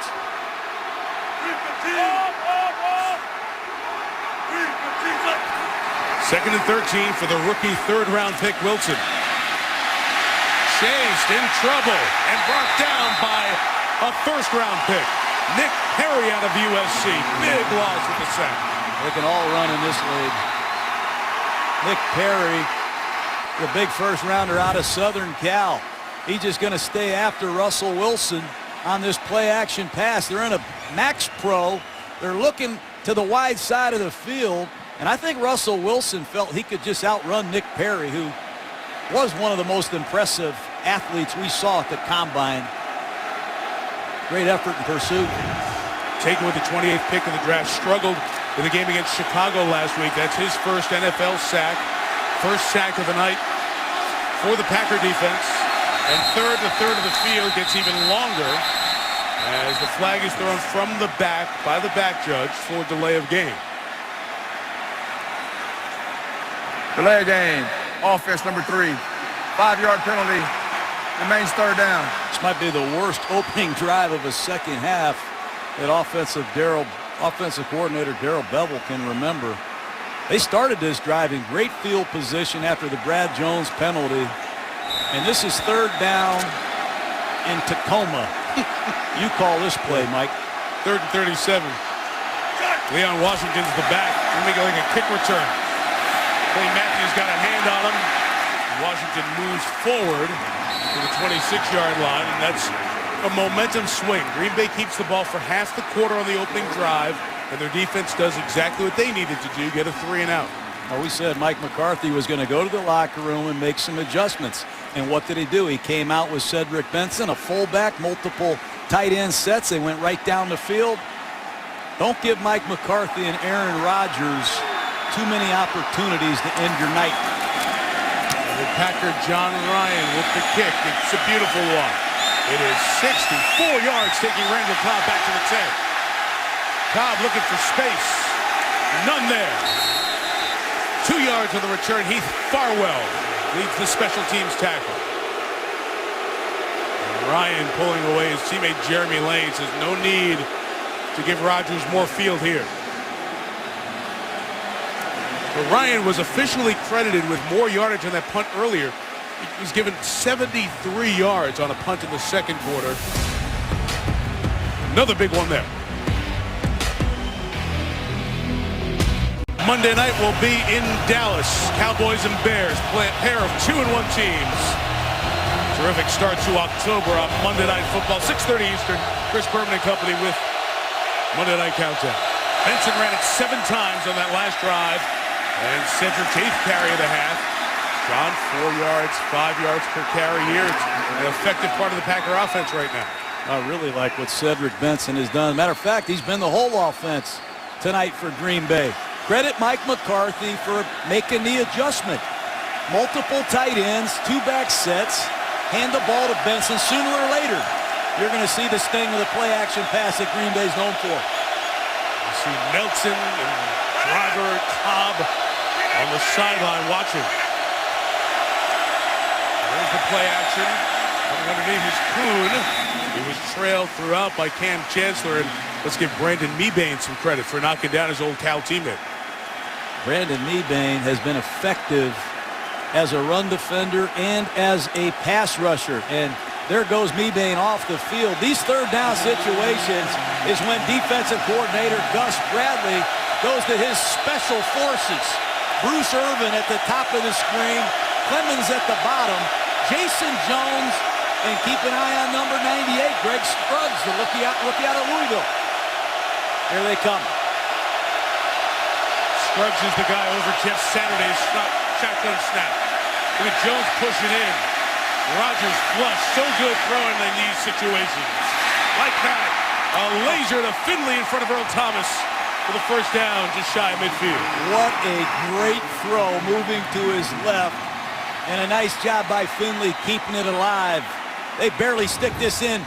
Earl Thomas, the Pro Bowl free safety at the top of the screen. Watch Rodgers escape to his left, keep his poise down the field. That's a sensational throw. And after the gain of 31, as the Seahawks are getting reorganized, Rodgers jumps into a no-huddle and throws to James Jones for 8 yards. And Green Bay getting some rhythm and tempo that they did not have at all in the first half. Oh, you give your offensive linemen a chance to come off the ball and thump people. They were on their heels, pass protecting in the first half. They're coming off the ball a lot better in the second half with this running game. 2nd and 1. Quick out to Jennings, who made a nice move to get past Marcus Trufant. Get the first down at the 38-yard line. Now here comes the no-huddle of Aaron Rodgers. He's going to speed up the tempo. He knows Pete Carroll, Gus Bradley are using multiple substitutions, and he's tired of it. He's going to stay with the same group of Packers, and he's going to snap the ball before Seattle can line up. Seattle trying to take, and they get a timeout. Timeout taken by the Seahawks defense. John, you saw exactly what Rodgers saw. They're subbing in. They went quick. Seattle had to burn a timeout.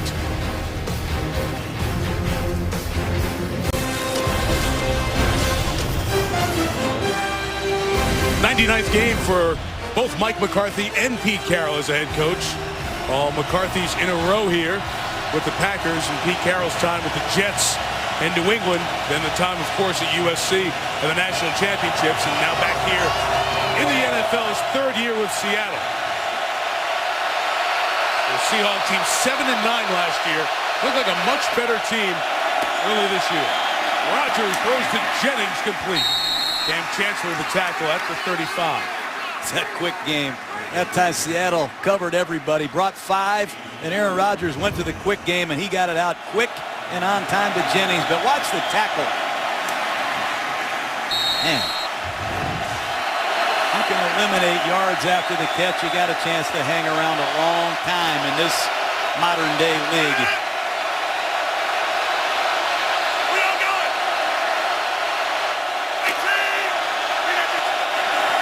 Second and 7, it will be Benson. Penetration to string it out, and Benson cuts it back and gains about 2 yards.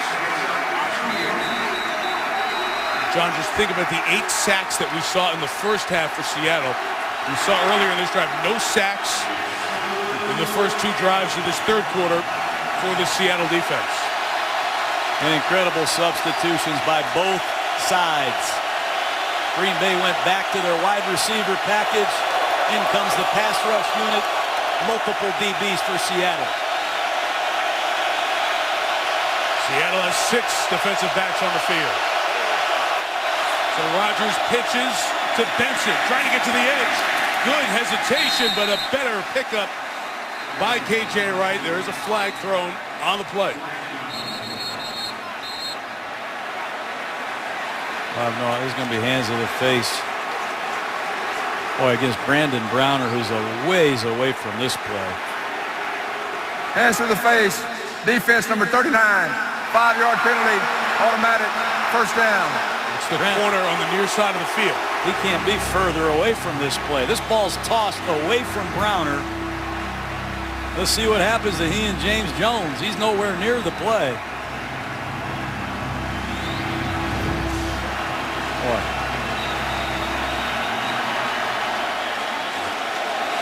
Penalty yardage is a first down, and that should be yardage that is tacked on to the play. This isn't the proper enforcement either.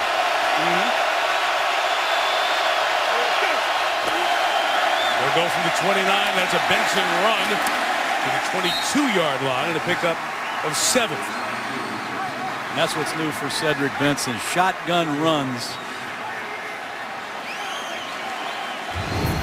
A lot of people in the league. Look at this tight end. I don't know what he is, a fullback or a tight end that's lost, but they do some incredibly creative things in the shotgun, running the football. Good hard run by Benson. Rodgers, quick hit for Jennings in the hand of Chris Clemens, who had the 4-sack second quarter. Got in the lane there. It's rare that somebody gets their hand up that quick on that play.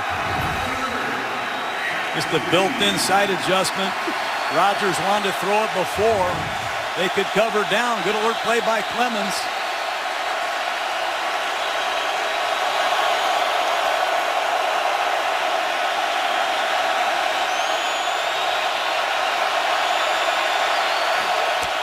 Third and 3, they blitz, and Rodgers throws incomplete. In and out of the hands of Finley, dropped it. Now finally they come in and rule no catch. It's fourth down. Rodgers trying to get to the line of scrimmage and get the play going, but it was finally ruled incomplete by the back judge. McCarthy wondering if he should challenge. It's just a slant route. Ball's thrown perfectly, and Richard Sherman does a great job poking that ball out. The back judge was the only one who could see that. He did a very good job coming in to make that call. Nobody else saw it. Play clock running down. 40-yard field goal for Crosby to make it a one-point game. Oh, great jump through the middle by Bruce Irvin, who almost got in for the block, but Crosby nails it from 40 yards. Wow. Watch Irvin, the first-round pick. He's got a couple of sacks already tonight. Jump over the center and almost get a second jump and a block. Wow. Seen some MVP winning quarterbacks the last 2 Monday nights with this look on their face of, man, How come it's not going as smooth as it once did? Aaron Rodgers and the Packers offense, they're scratching clawing to get 6 points through 3 quarters here on the road in Seattle. This is one of the best Seahawk defenses statistically in franchise history. They don't get a lot of national respect. They're earning it tonight. Mason Crosby will kick to Leon Washington, who's had 2 different seasons with 3 kickoff returns for touchdown, 2007 and 2010. And 7 in his career, 1 shy of Josh Cribbs of Cleveland for the all-time record. Run up with the Packers to Crosby's boot, and Washington from 4 yards deep. Well covered, down at the 16-yard line. Casey Hayward with the tackle. So here comes Russell Wilson. We mentioned officially 5'10" and 5'8" his height. Our sports science guys put the numbers in. What does it mean? Well, his launch angle can be 20% higher than a 6'3" quarterback, like a Matt Stafford. So what does that height disadvantage mean? Well, the pass is hidden to the receivers downfield. They got to find their quarterback, and it takes the human brain a third of a second to visually locate and react to a ball. And by that time, a 50-mile-an-hour pass has already flown 8 yards. So sometimes they have to pick it up out of the air. And that's one of the reasons why generally, if you're under 6 feet, they don't think you can play in the league. But Wilson is trying to fight that stereotype and history. 17 will give to Marshawn Lynch. Seeks space. Still going with the legs. Giving forward progress to the 20-yard line. Giants go back to the touchdown pass thrown to Golden Tate in the first half. And there you see, looking for him. John, passing lanes get talked about so often for the vision of a shorter quarterback. And they sure do. Sometimes they get talked about too much because Russell Wilson has had no problem seeing. I'll go back for as long as I've studied him, and that's 5 years. Great job by the young quarterback, and they need him right now to get something going. Green Bay's loading up on this run now. Been a steady diet of Lynch. They've gone with the extra offensive lineman here on second down as Lynch runs right. Gains only 2, maybe 3, as this quarter comes to a close. There's C.J. Wilson out there. How about these Packers? A.J. Hawk, B.J. Raji, C.J. Wilson, and D.J. Smith. How's that for Packer trivia? They're all good players. We need E.J. Henderson on the team. That'll complete it, right? 24 plays. Get one up on you, man. 24 plays run by the Packers, and just 5 for the Seahawks in the third.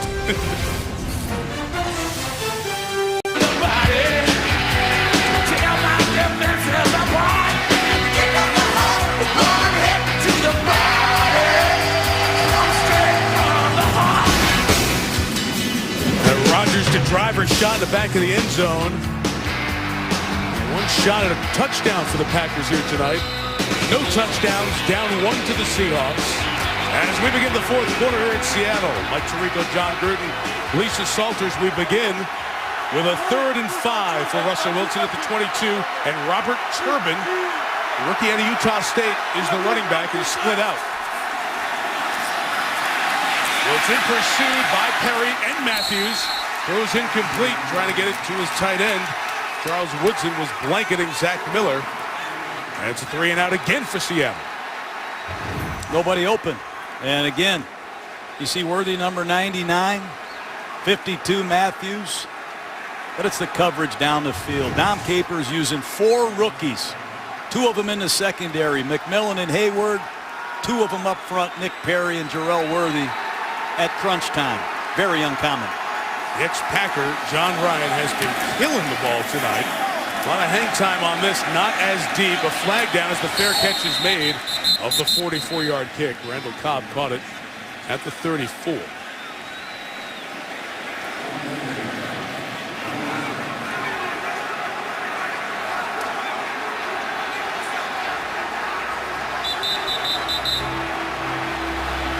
Ryan punted for Green Bay in 06 and 07.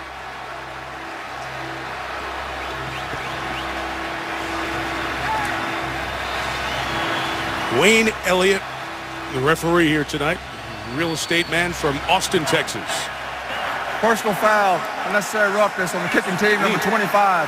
15-yard penalty.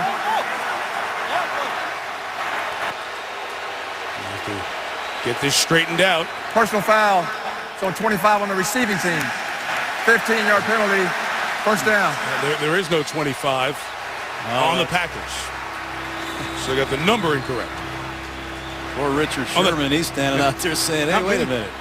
Unless Ryan Grant has come back to the Packers or Dorsey Levens. Was it 24, Jared Bush?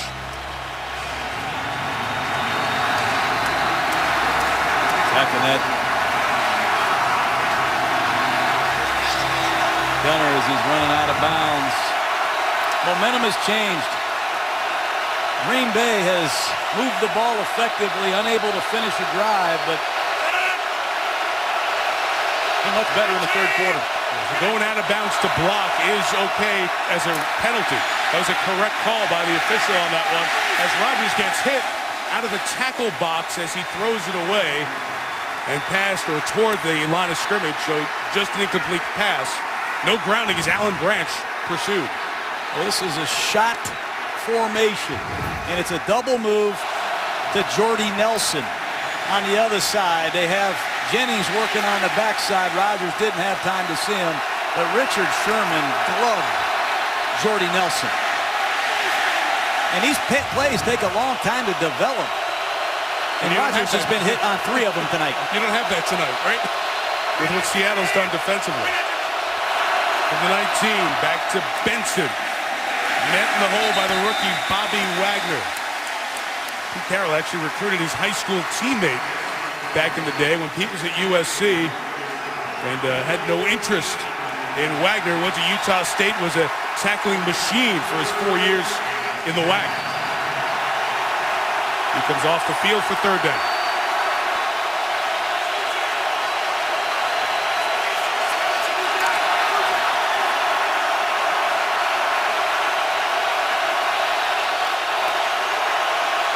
There's 3 down linemen in for Seattle. And they'll cover with 8. As Rodgers looks for a space in the zone, and he's got Finley for the first down. That's the power of the arm of Aaron Rodgers. Nice job by Aaron Rodgers stepping up and throwing the ball in a position where Finley could protect himself. And here come the Packers in the no-huddle offense. Yeah, Seattle is late and lazy getting their pass rush group off the field. They are confused out there as Rodgers just slings it out with his short arm to Jennings and incomplete. Oh, Aaron Rodgers can't believe he missed that throw. Really disgusted with himself. He uses the turbo tempo. They get up on the ball. They snap it before Seattle is ready. And out of this naked bootleg, there's nobody home. He's got Jennings wide open for an easy first down.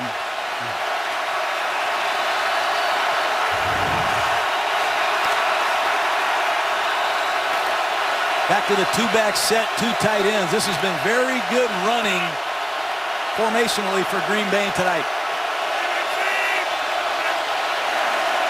32, Rodgers, the pressure up the middle from Clemens, who tried to draw the holding flag as he went down, and the pass is incomplete on that far side. What a push as Clemens was double teamed, John. Well, he sure was, and you're going to see Newhouse working against them. Clemens goes to the inside, and left guard TJ Lang helped them out late. Once again, Browner. Hands to the face is what Green Bay wants. A lot of physical play everywhere on this field tonight. 3rd and 10. They bring a 4th defensive lineman in, and they blitz Rodgers, who gets rid of it, and James Jones hangs on for the first down at the 45-yard line. Second big catch James Jones has made tonight. That takes guts to go inside and catch that ball and know that Earl Thomas is going to lay the wood. Good pass protection. Watch Earl Thomas, the safety, break on this throw. Great concentration by a veteran wide receiver, James Jones. We always talk about the guts of the quarterback. Sacked 8 times. How about Rodgers hanging in with Bruce Irvin ready to hit him? Great stuff. Couple of third downs picked up on this drive as Benson goes left, chased down by K.J. Wright. Loss of about 4 yards. It's his second tackle for loss. K.J. Wright is going to be an emerging star, I believe, in this league. He's going to see the stretch play to his left, He finds a lane. He runs through there and makes a nice open field tackle. That's just good run defense by Seattle. Heads up play by K.J. Wright, pulling off a horse collar right there, Mike. So much for the 10% chance of precipitation tonight. Lisa Salters tells us starting to drizzle down on the field. 2nd and 13. Finley can still go. Hasn't been touched yet. He's a couple of yards shy of the first down. He gets the extra yards on that roll to the 47, setting up 3rd and 2.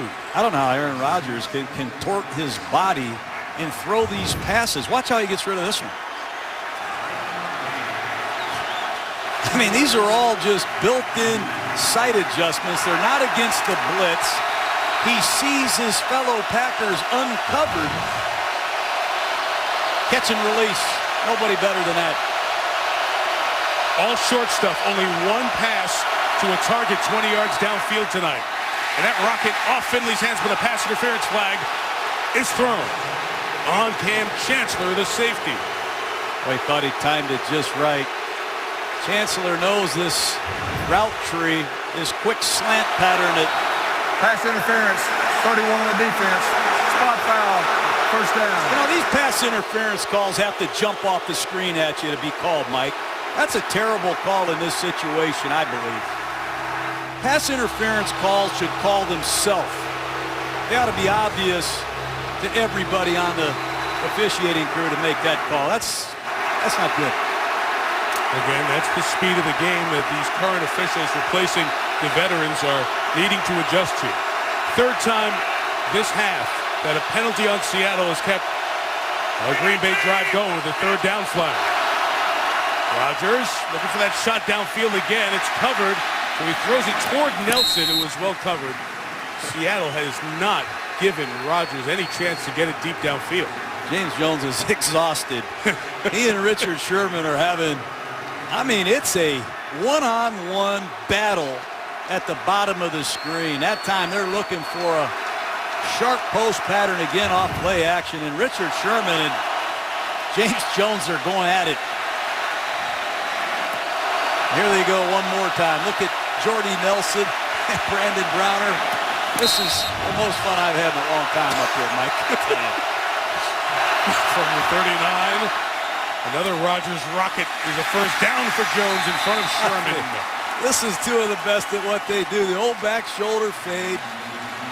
Sherman knew it was coming. It's the Green Bay Packer form of a cut-up. He's going to act like he's going right by him, ball thrown on the back shoulder perfectly. Hard to defend. Seattle has 2 3-and-outs in this half. Green Bay has had the ball the entirety of the half, but those 6 plays. 13-play and a 10-play drive for a field goal. He wants Jones again at the bottom of the screen. Working on Richard Sherman. Looked that way, now comes back to the other side. And it's Cedric Benson, brought down by the safety Chancellor at the 21-yard line. Well, you can feel that coming. Look at a wrestling match going on in the end zone, 20 yards away from the play. Jordy Nelson is not the one involved. He ran down there to try to break it up as Brandon Browner was involved with Greg Jennings. There was no flag thrown until the very end of the sequence. Take a look at it, what happens down the field. That's a cheap shot. I don't blame Jennings for being upset with that. And I don't see a flag out by the 5-yard line, meaning I didn't see the officials get that cheap shot. And Greg Jennings told Lisa yesterday, he's like, I hate bumping, I don't like bumping run coverage. I hate guys touching me as I'm trying to get my release off the line. And the cheap shot, he reacted. Fouls. Personal foul. Defense number 39. Personal foul. Offense number 85. Offset. 2nd down. And that's only because that's all they saw. They missed the first egregious foul on Browner. Well, Brandon Browner was the most penalized defensive player in the league last year. We know that. He's an outstanding football player. Pro Bowler, 6 interceptions, 2 returned for touchdowns. He doesn't need to do that to prove he's an outstanding bump and run Pro Bowl corner. Keep your poise. It's the end of the football game. Composure is as important as anything right now.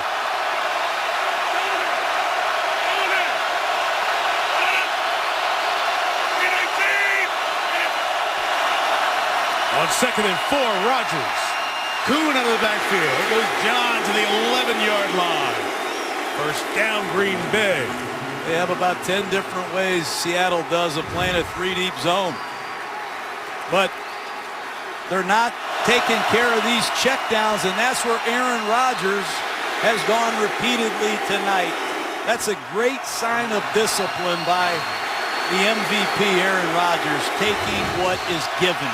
By my count, this is the 43rd play of the half. The 37th run by Green Bay. That's Rodgers throwing as his receiver slipped.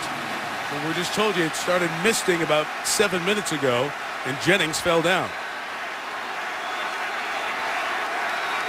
Take a look at it. It's going to be a sprint protection to Rodgers' right. Just a simple two-man combination between Nelson and Jennings, and that's what happens when you don't practice. He missed a lot of training camp, has missed a lot of action. Greg Jennings has.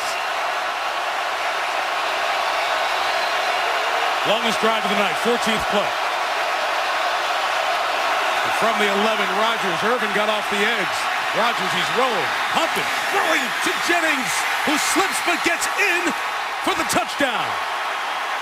This quarterback, for him to get hit as many times as he got hit in the first half and to come out here and put a show on like this, that's why he is the MVP of pro football. Bruce Irvin, the first-round draft choice, is off to the races. Rodgers steps up and flushes to his right. Great work by Jennings, keeping it alive. Packer football. Gotta watch Second Jennings' reaction foot. play. Gotta watch Jennings' foot on the sideline here. There's a scoring play. It automatically gets reviewed. He's out of bounds there. The question is, where is the ball at that point? It's just scored on the field as ruled by the officials. Automatically replay. He's out right there. That ball looks to be short of the goal line. The previous play is under review. Right there is a great look at it. But it would be a first down for the Packers. Touchdown for now, but it might be overturned in replay. You saw the Space Needle, iconic shot in this beautiful city, and our aerial coverage from Seattle tonight is brought to you by DirecTV. All right, let's go to this replay being looked at by Wayne Elliott. Will the touchdown on the field look to be a yard short? Might be enough for a first down. Here's Wayne. After further review, the runner steps out of bounds. The ball will be placed at the 1 1/4 yard line. It'll be third down. The 1 1/4 means it's going to be 3rd and 1/4 of a yard.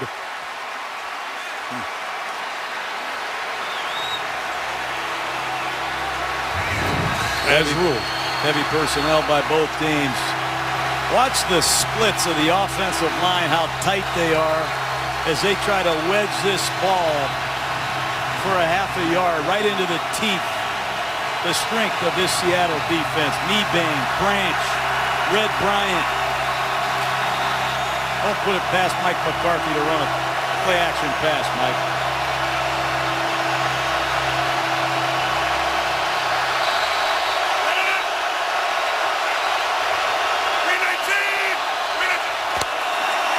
He does run play action. John Rodgers scrambling, keeping, and he stopped, reached it forward, but the mark has him short of the first down.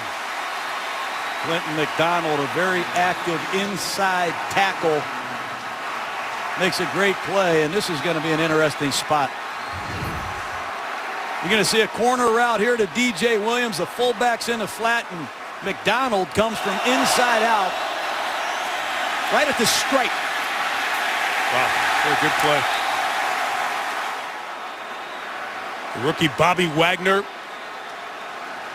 along with the fourth-year man McDonald, they are short. So what do you do now? 7-6, field goal gives you the lead. Well, Seattle has -1 total yards in the second half. I'd be surprised if Mike doesn't kick this and get the lead. It's been a long night. That's just what he's going to do.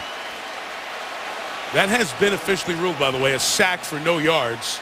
So that's technically the 9th sack for Seattle. We'll try to get the lead out of this. Remember, they went with the fake field goal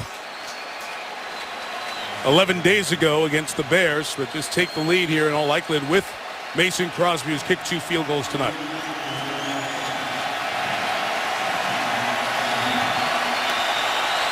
And a challenge by McCarthy of the spot here with 9:09 to go. So Mike McCarthy is going to challenge the spot on that. We'll get another look at Rodgers as he tried to reach it out. Keep an eye on his elbow when we go look at the replay on this spot. Be right back. Taking a couple of looks at this with Jerry Austin, the veteran NFL referee. Jerry, we're watching. We looked at the elbow initially on the first look at the replay, but now let's watch the knee on this Rodgers replay. And that makes it closer than we first anticipated. When the elbow touches, and then he extends the ball. If they back it up just a little bit, it's got to be, without a doubt, made the first down in order to overturn the ruling on the field of being short. At that angle, you can piece information together. That angle shows you that the hand was down, not the wrist or the elbow. So that angle that you saw helped determine that the knee is what you're looking at. And then the second part was, where was he as he reached out when the knee came down? And that yellow line of ours is not official. After further review, the player reached the first down marker. First and goal from the 1-yard line. The clock will start on the ready. Well. It was a great challenge by Mike McCarthy down there as he was making the decision, field goal or not. How about the effort? What we're losing sight of is the effort by this quarterback. Give it to him. Let's see what happens now. First and goal at the 1-yard line. You know, I've always wondered, the official, when he looks at the replay, does see the yellow line that we show as we watch exactly what they see in that monitor this year up on the screen in the stadium. That angle he was looking at did show the yellow line, although it's unofficial, and they know that. First and goal for the Packers, who've controlled and dominated this quarter and can now take the lead.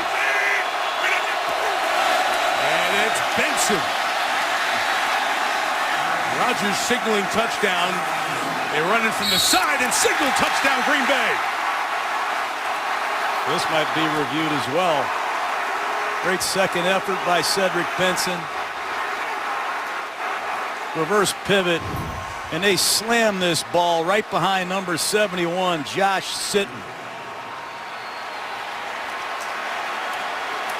He's laying across bodies there as he breaks the plane, so that's a touchdown. Great effort by Cedric Benson. He's been a big factor in this second half. And they'll go for 2 with a 12-7 lead once that touchdown is confirmed. And it has been as the referee blows it ready for play. Packers 1 for 1, going for 2 in the first 2 weeks of the season. Bottom of the screen, Jermichael Finley on a high point fade. Be alert for it. Rodgers goes left, and it's broken up by Browner. Oh, you pick your poison. You throw it to James Jones against Browner. You throw it to Finley against Sherman. That time Browner's up to the challenge. The Seahawks have only run 6 plays in this half. The Packers have 12 points in the lead. Well, amazing numbers. 3 drives for Green Bay. They haven't been able to get Seattle off the field, and they've regulated the pass rush with the run. Meantime, the Seahawks have had it twice, and they've gone 3 and out both times, John. Yeah, Seattle's going to need to find some Skittles and feed this beast Marshawn Lynch or something. They've got to find some offense if they want to have a chance to win this game. Mason Crosby kicking off. Washington had no head of steam, so Leon takes a knee. They'll take over at the 20. You know, these second reaction plays, they practice these in training camp. They got a horn that blows off after 2.6 seconds. And when that horn goes off, they train these Packers and this quarterback to make a play. And off Rodgers goes. He extends the play to 4.78 seconds. And that's where a lot of Green Bay Packer offense comes from. That quarterback with these receivers on second reaction plays, I can't tell you how much respect I have for him and how he's played in the second half after being hit like he was in the first 30 minutes tonight. Can this offense get anything going? Russell Wilson again running for his life. Pass deflected and intercepted on the sideline by Jerron McMillan. What a reaction play off the tip by the 4th-round pick out of Maine. And you see Kevin Green, the outside linebacker coach. But there's a flag down as Wilson was being chased. Did Walden rough him? Personal foul, roughing the quarterback. Defense number 93. 15-yard penalty, first down. They run a bootleg away from Clay Matthews, and it's a good thing. And Eric Walden is in hot pursuit. Let's take a look at this. Here comes Walden. I just don't see these. There's the tip off the hand of Evan Moore. McMillan made the play, got 2 hands down, inbounds, but boy, he's running out of the pocket. You're talking about going low on a quarterback, but that's a tough one. First down of the half, and Marshawn Lynch with the carry for 6 as Ryan Pickett makes the tackle. Look into the eyes of Marshawn Lynch right now. This is what he's known for. He's one of the great closers in pro football. There's not a lot of backs that have been featured on the tapes I've seen this year, but Marshawn Lynch is one of these backs that has vision, incredible determination, and they're going to feed him here at crunch time. There is Lynch moving forward, so Seattle gets its second first down. First one, not by penalty after a gift. A gift of a first down by flag on that roughing the passer. Well, Green Bay's drive was kept alive by a questionable pass interference on Cam Chancellor. I agree with you, Mike. There have been a lot of penalties tonight. What has been pointed out very clearly is react to the calls that are made. Try to keep your poise. Easier said than done.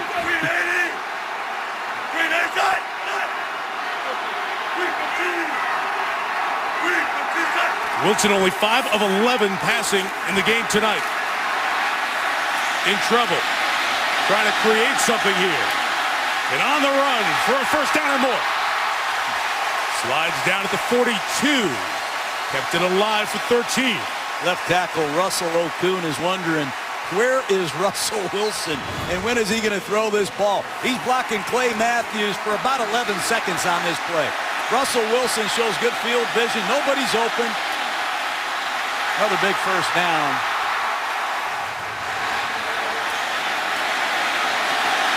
He's using his feet to keep a lot of plays alive tonight. This is where they took a shot in the first half for the big score to take.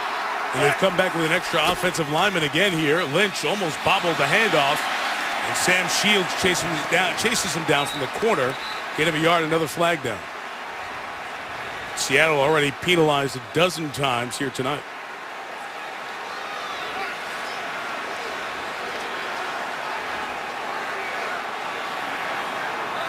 Holding, offense number 76. 10-yard penalty, replay, first down. John Russell Okun, the tackle, was blocking on that last play. Okun's had a lot of problems with penalties early in this season, and that's a big one right there. Let's take a look at what happens. He and Clay Matthews have been going at it.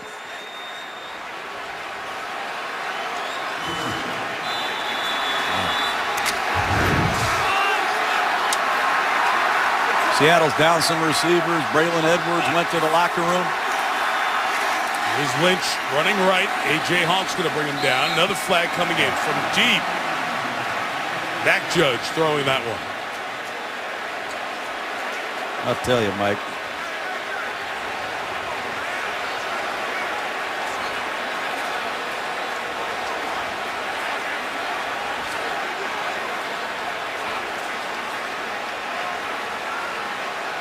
Self-control.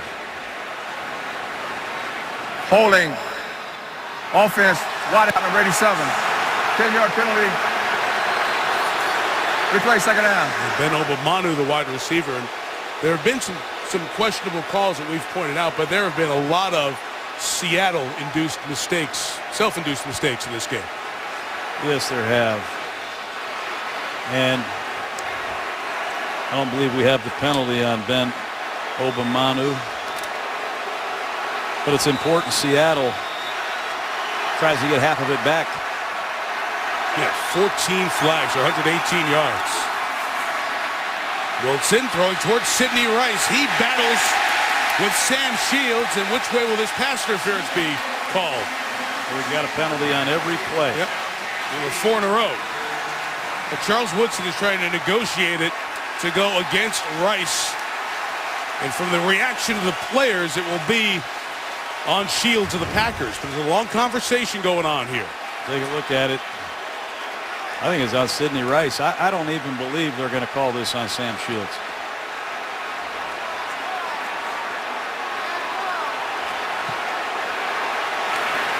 Pass interference. Defense number 37. Spot foul. First down. Well, I know they want self-control.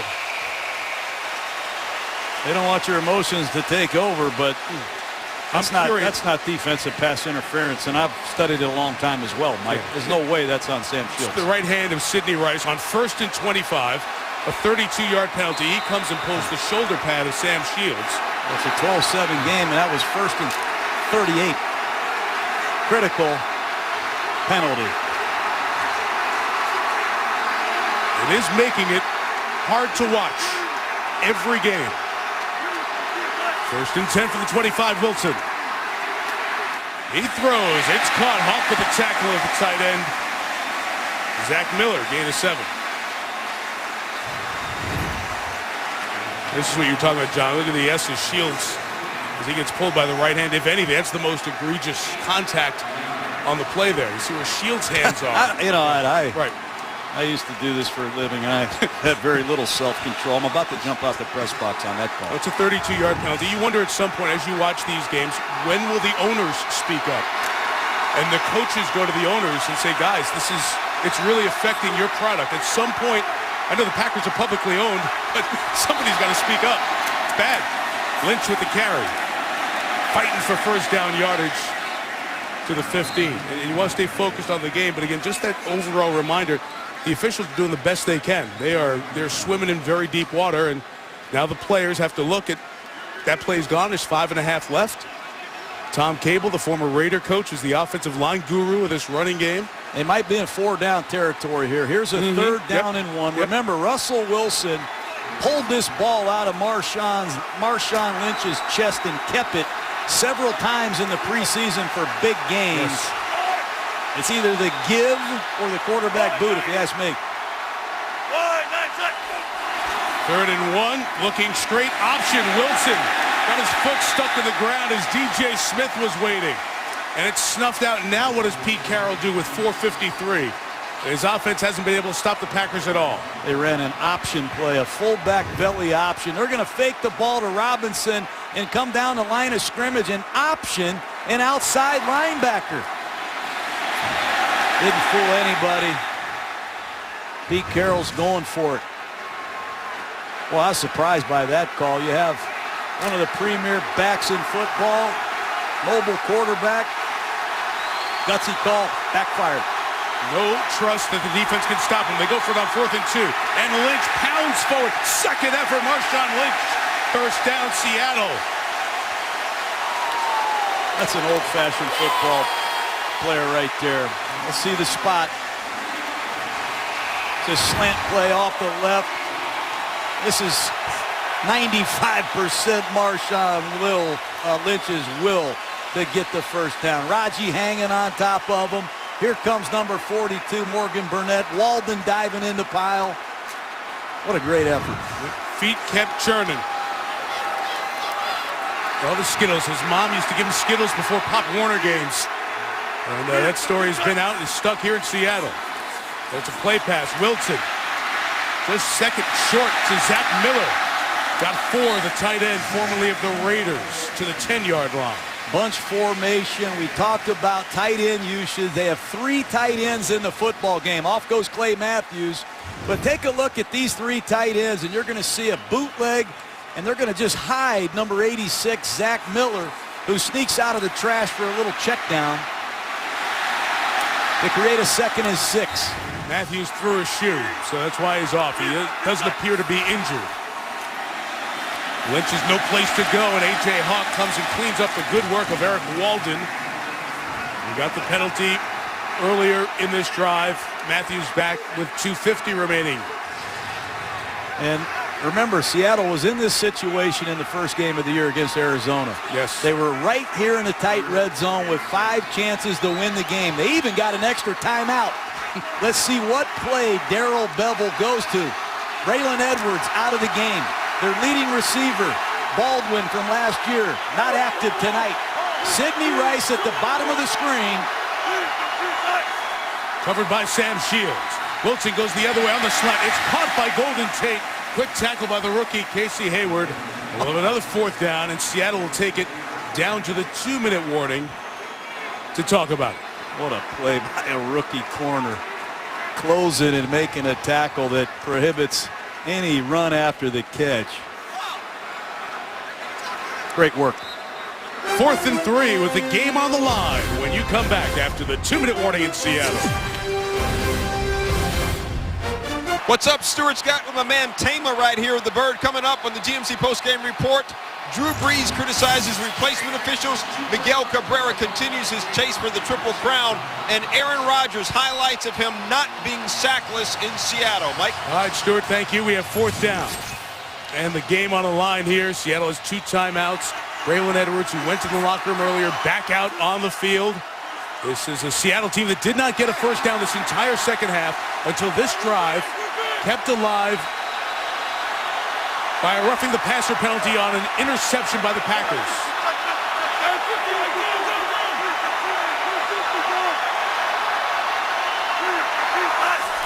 Fourth and 3, the pressure's on. Wilson lofting it up for Tate, couldn't come down with it. And the Packers take over on downs with 1:54 remaining. Dom Capers comes with an all-out blitz. Seattle came with an empty backfield, no backs in the backfield, and Dom Capers checks to an automatic all-out blitz. Here they come, forces Russell Wilson to get rid of the football. He's got one-on-one coverage.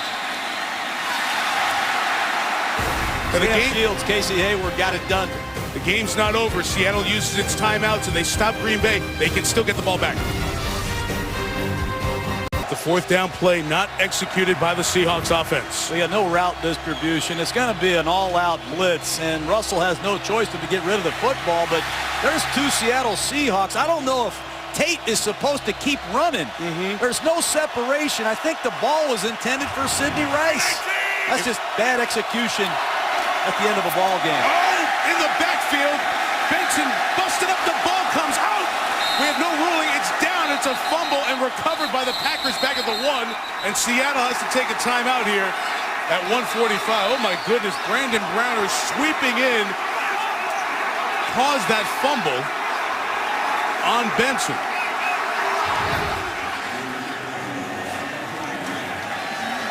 His hand was down. He never went down, so the play was still alive. And then Earl Thomas coming in, ripped it out. And Jeff Saturday, playing his 200th NFL game, was on the spot for the recovery. So Green Bay keeps the ball. The play took 9 seconds. Since Seattle is now down to 1 timeout, they can get the ball back. They're going to lose 5 seconds of get the ball back time there, but they almost had it at the 1. Well, let that be a lesson to you. Backed up inside your own 5-yard line in this situation, you better take care of both edges.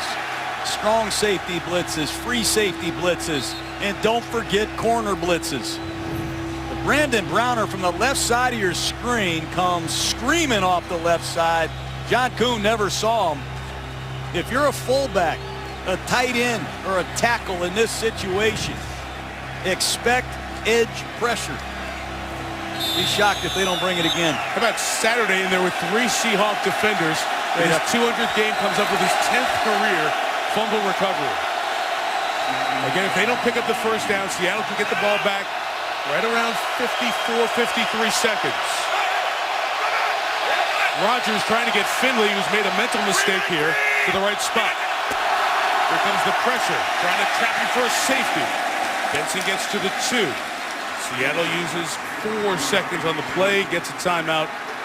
1:41 left. If you're remembering back, they used that other timeout that they'd love to have right now when Aaron Rodgers went quick turbo tempo with the offense and they were caught with the wrong personnel on the field. Take a look at the run defense. It's going to be a stretch play to the right. Here comes Earl Thomas, a Pro Bowl safety on the backside. Leroy Hill, Thomas, Chancellor. Ball security has been an issue with Cedric Benson. He's had 12 fumbles in the last 2 years. One of the reasons why he is a Green Bay Packer. And Seattle knows that, Mike. They know he's had trouble hanging on to the ball. He hasn't as a Packer. But if he can continue to hang on to the rock and knock this ball across the 5-yard line and leave Matt Stay some room to punt it, be a real feather in his cap. Ball security's got to be the #1 priority right here for Cedric Benson, because Seattle's going to do everything they can to rip it out of his chest. Seahawks out of timeouts, 3rd and 15.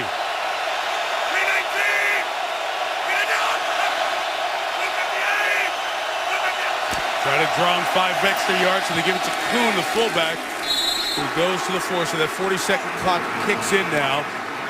And Green Bay will probably take all the time, perhaps call timeout when they max the timeout. The clock will say 00 with 57 seconds left. And now Leon Washington will go back to accept a punt. And that's why you work on clock management. Seahawks could get it with about 50 or 49 left. No timeouts and needing a touchdown. Danger punt situation, and look at the people Pete Carroll's putting back out on the field here. I see Alan Branch. Big bodies. Here comes Earl Thomas and Chancellor. All right, so the Packers take the timeout at 57 seconds here to maximize the amount of time, and it'll be 4th and 13 in the punting situation. And let's think back to the start of the last game here, when special teams for Seattle had a huge impact. They forced Dallas to fumble the opening kickoff and then block the first punt to the Cowboys. And in the opening game of the season, Leon Washington took a punt back over 50 yards. He took a kickoff back over 80 yards. And in this danger punt situation, this ball has to come out quick. There could be a premier punt return opportunity for Leon Washington. And if you look at Richard Sherman down here at the bottom of the screen, and Brandon Browner at the top of the screen, they have 2 big-time hold-up guys on the outside. They're trying to set Washington up for the play of the year right here for Seattle. How do you make this decision to go for the block or the return? I'm playing for the return. Washington is back. Neste, the punter, gets it away. Washington getting it on the run with space at the 45. Leon Washington has a block. Looking for the sideline, now circling back, wasting valuable time. He got nothing out of the return. And so they get it back with 46 seconds remaining. Well, Seattle came with an all-out block, and Richard Sherman totally vacated his gunner and came off the corner to try to block this punt. Watch him sneak in here and lay out and try and win the game for Seattle. A little surprised they didn't give Leon a little hold up on the outside. Gutsy call once again by this Seahawk coaching staff. Russell Wilson, no timeouts. Incomplete passes do not hurt you. A sack will kill you. Obviously, he's going to try to work this ball in a maximum protection down the field. I just am surprised they're going with a no-back set. See if the Packers can generate the pass rush. 46 seconds left. Worthy pushing up the middle. Wilson throwing down the middle for the tight end. Incomplete with no flag coming in. Evan Moore is a tight end that has down the field receiving ability. He's clearly the target that Russell Wilson is going to look to in this situation. Let's take a look at Charles Woodson, I should say, in man-to-man coverage. That looked like PI if there was PI. Because Woodson never really came back to the ball, and Moore was trying to find his hands through. They've told Russell Wilson, throw it up there for him. He's 6'6" and a half, the tight end Moore. 2nd and 10, 41 seconds left. Again, a 3-man rush. And a Wilson rocket is caught by Rice at the 24. Out of timeouts, you can kill it at about 27 here. Hustle to the line. Wilson ready for the snap. Now they're going to have a shotgun. They're going to not kill it. Wilson pumping. Lofton for Golden Tate. Sam Shields the coverage incomplete. 18 seconds left. Nice play by Sam Shields. Got to keep this ball on the field of play and let your receiver have a chance to go up and get it. second big play in the last 3 minutes of this game by Sam Shields. Ball's on the right hash. I expect Seattle to flood the wide side, the left side of this formation, with Seahawk receivers. Here they come. 3 to the left, 2 to the right, and look for number 82, Evan Moore, down the seam.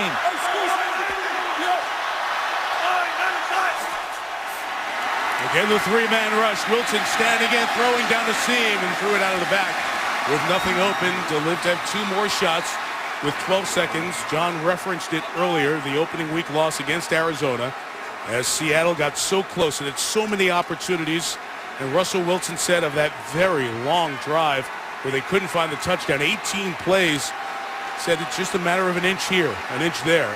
And we've got to find somebody to make that play. Otherwise, Seattle might be going for 3-0 on this drive. Again, 3 receivers to the wide side.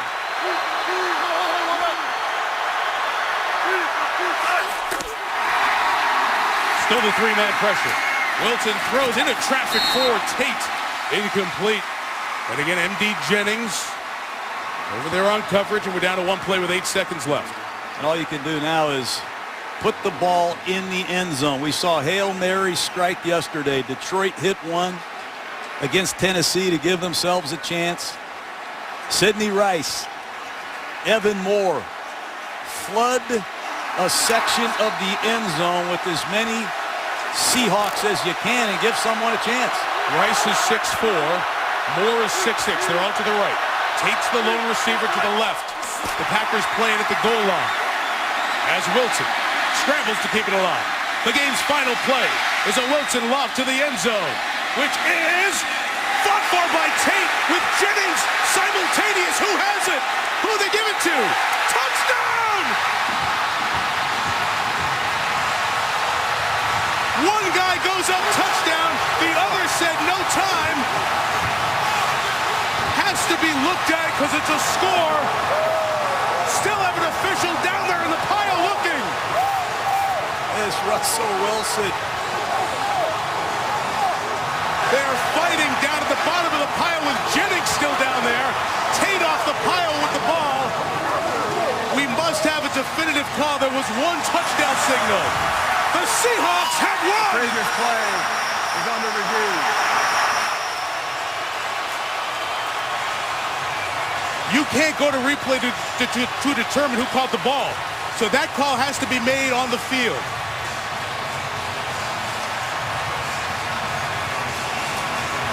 You see the one guy go up touchdown and the other go timeout like it's a pick. How does M.D. Jennings not get credit for the interception? I have no idea.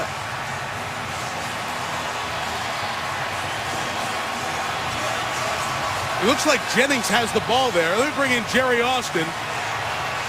Very interesting. Seattle's in celebration mode here. They go high. Jennings has the ball. He's bringing it in. When he gets to the ground, he's got it against his body, and Tate then pulls it away. He's got 2 hands on it. The other one looked like it was a Jennings ball. But this official here, Jerry, goes up and signals touchdown. And see the other one going with that signal you would give for an interception, correct? A touchback, yes. This is the most bizarre sequence you'll ever see at the end of the game. Let's watch the feet of Jennings. They're certainly inbounds. He had more of the ball as he comes down, and like you said, it's against his body. Golden Tate gets away with one of the most blatant offensive pass interference calls I've ever seen. M.D. Jennings intercepts the pass, and Tate's walking out here as the player of the game. And unbelievable. By rule, there must be an extra point try. Aaron Rodgers is trying to figure out what's going on. The Packers are back on their sideline. The Seahawks have been moved back. They're now clearing the field. Mike McCarthy's not going to believe this one. Watch Golden Tate push off. He's going to run down the field. He's going to push off and give himself a chance to play the ball. They rarely call OPI on the last play of the game. We've been saying that for years. But Tate is going to push off on Shields. And for the life of me, I don't know how M.D. Jennings doesn't have credit for an interception. To me, it feels like a Jennings interception. And they're fighting with both hands on the ball. And, Jerry, you said the ball's kind of pressed to the chest of Jennings. Yes, Jennings has the ball in his arms to his chest. Now, Tate has hands on the ball, but Jennings has the ball to his body. And it appears to me that would be an interception. Can you go? So here comes the referee now. Has looked at it under the hood. This is deciding who wins the game on this After call. further review, the call on the field stands. Touchdown. Game is over. Seahawks win in the most bizarre finish you'll ever see.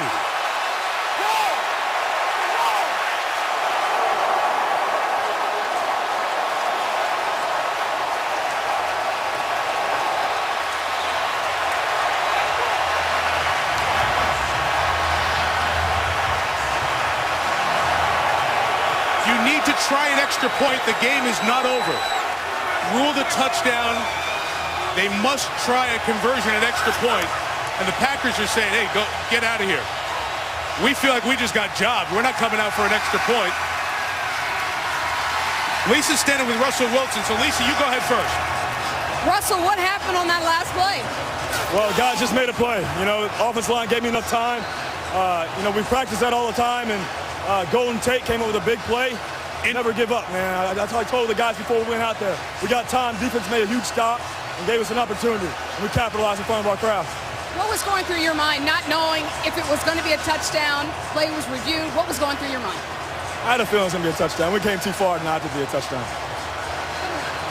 Yeah, you know, I knew it was. I just had a feeling, you know, and we never gave up. That was a huge opportunity for us to beat the Packers right there. The offense struggled for most of the game. When you got the ball back with 40-something seconds left in the game, what was your mindset?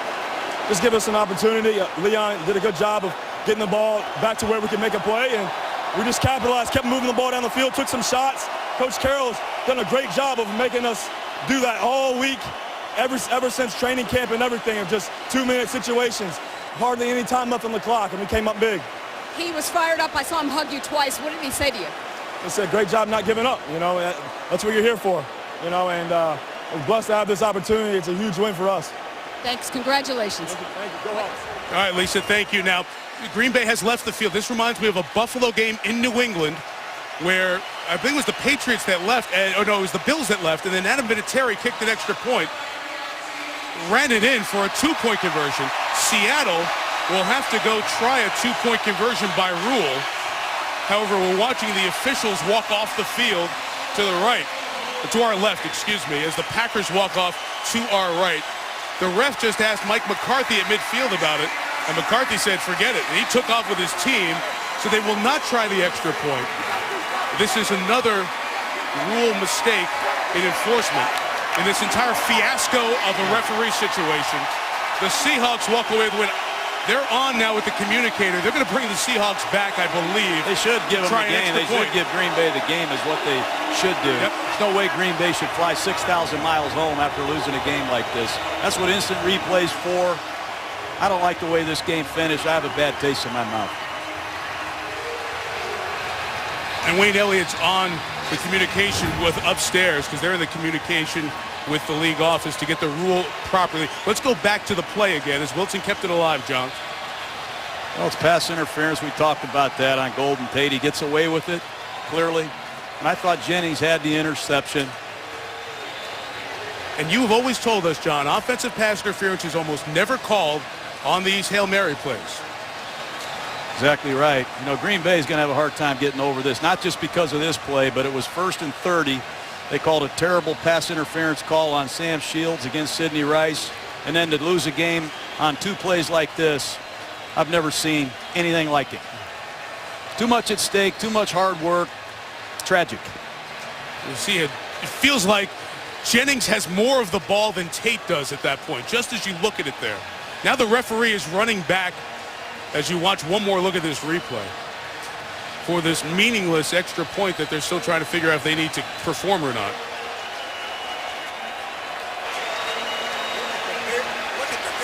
I'm going to bring Jerry Austin back in here for a second. Jerry, let's talk about the rule of simultaneous possession in a play. Is simultaneous possession always go to the offense, even if the defense has their hands on it first?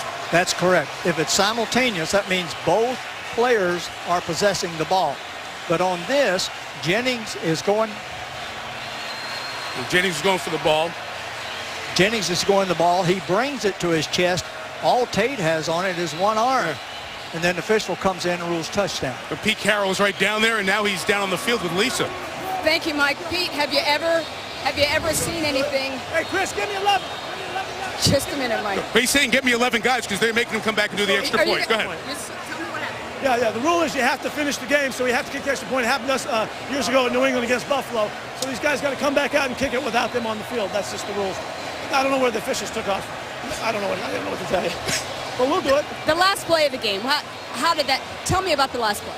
Well, we had a protection to keep Russell alive, so we have 2 or 3 looks and see where we want to put the football, and it's just total desperation. And he went to a guy that can really make things happen. Golden Tate did a great job to make that play for us. I saw you hug Russell twice. What did you say to the kid? Well, this is what it is. He's got to make things like this happen if he's going to be big time, which he is, and he will. So now you're going to kick a point after with no one on the field. Yeah, I'm going to go down and watch it. Okay. Thank you, Coach. Thanks, Lisa.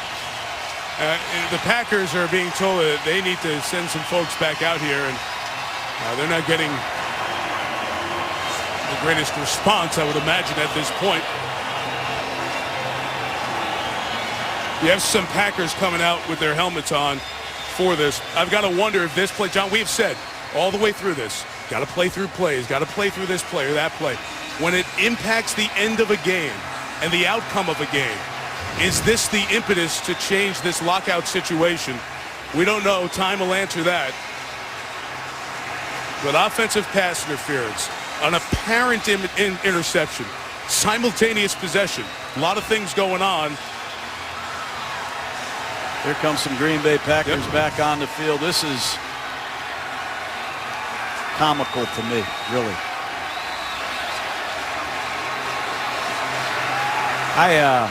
Mike, I tell you, that's two of the worst calls at the end of a football game I can remember. I agree with you, John. Just to get to the real specifics of the rule, it's not a simultaneous catch if a player gains control of the ball first, and then the opponent, Jerry, subsequently gains joint control. So if Jennings had it first, and then you have simultaneous possession, coming down to the ground with control would be the key factor there on if it's simultaneous possession or not. Now the Packers are coming back out, and they've brought 11 players out for this cosmetic-only extra point. I've lost controversial games in the past, and controversy is one thing, but to me this is another. There was no time in the clock, so there's no kickoff after this. Potential for an onside kick. And the Packers are really doing a classy solid here by coming out even for this. I don't know if I could ask 11 of my guys to come out after you've been jobbed the way they have. And there is M.D. Jennings, who thought he had the game-winning play. And we're not taking anything away from Wilson or Tate or the effort they made. Great effort on that 4th down play. And Russell Wilson, we all remember the Hail Mary that Michigan State dropped on Wisconsin, the heartbreak that he went through. And now, crazy game. The game is over. This will cause a stir in some houses, I tell you that.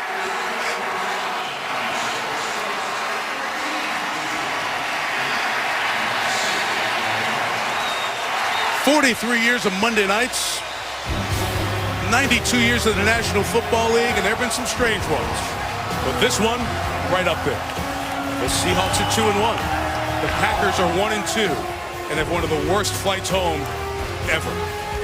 Final score in Seattle: Seahawks 14, Packers 12. With John Gruden and Lisa Salters, our entire ESPN crew, Mike Tirico saying goodnight from Seattle. This has been a presentation of ESPN. Don't worry, the conversation about this one has just begun.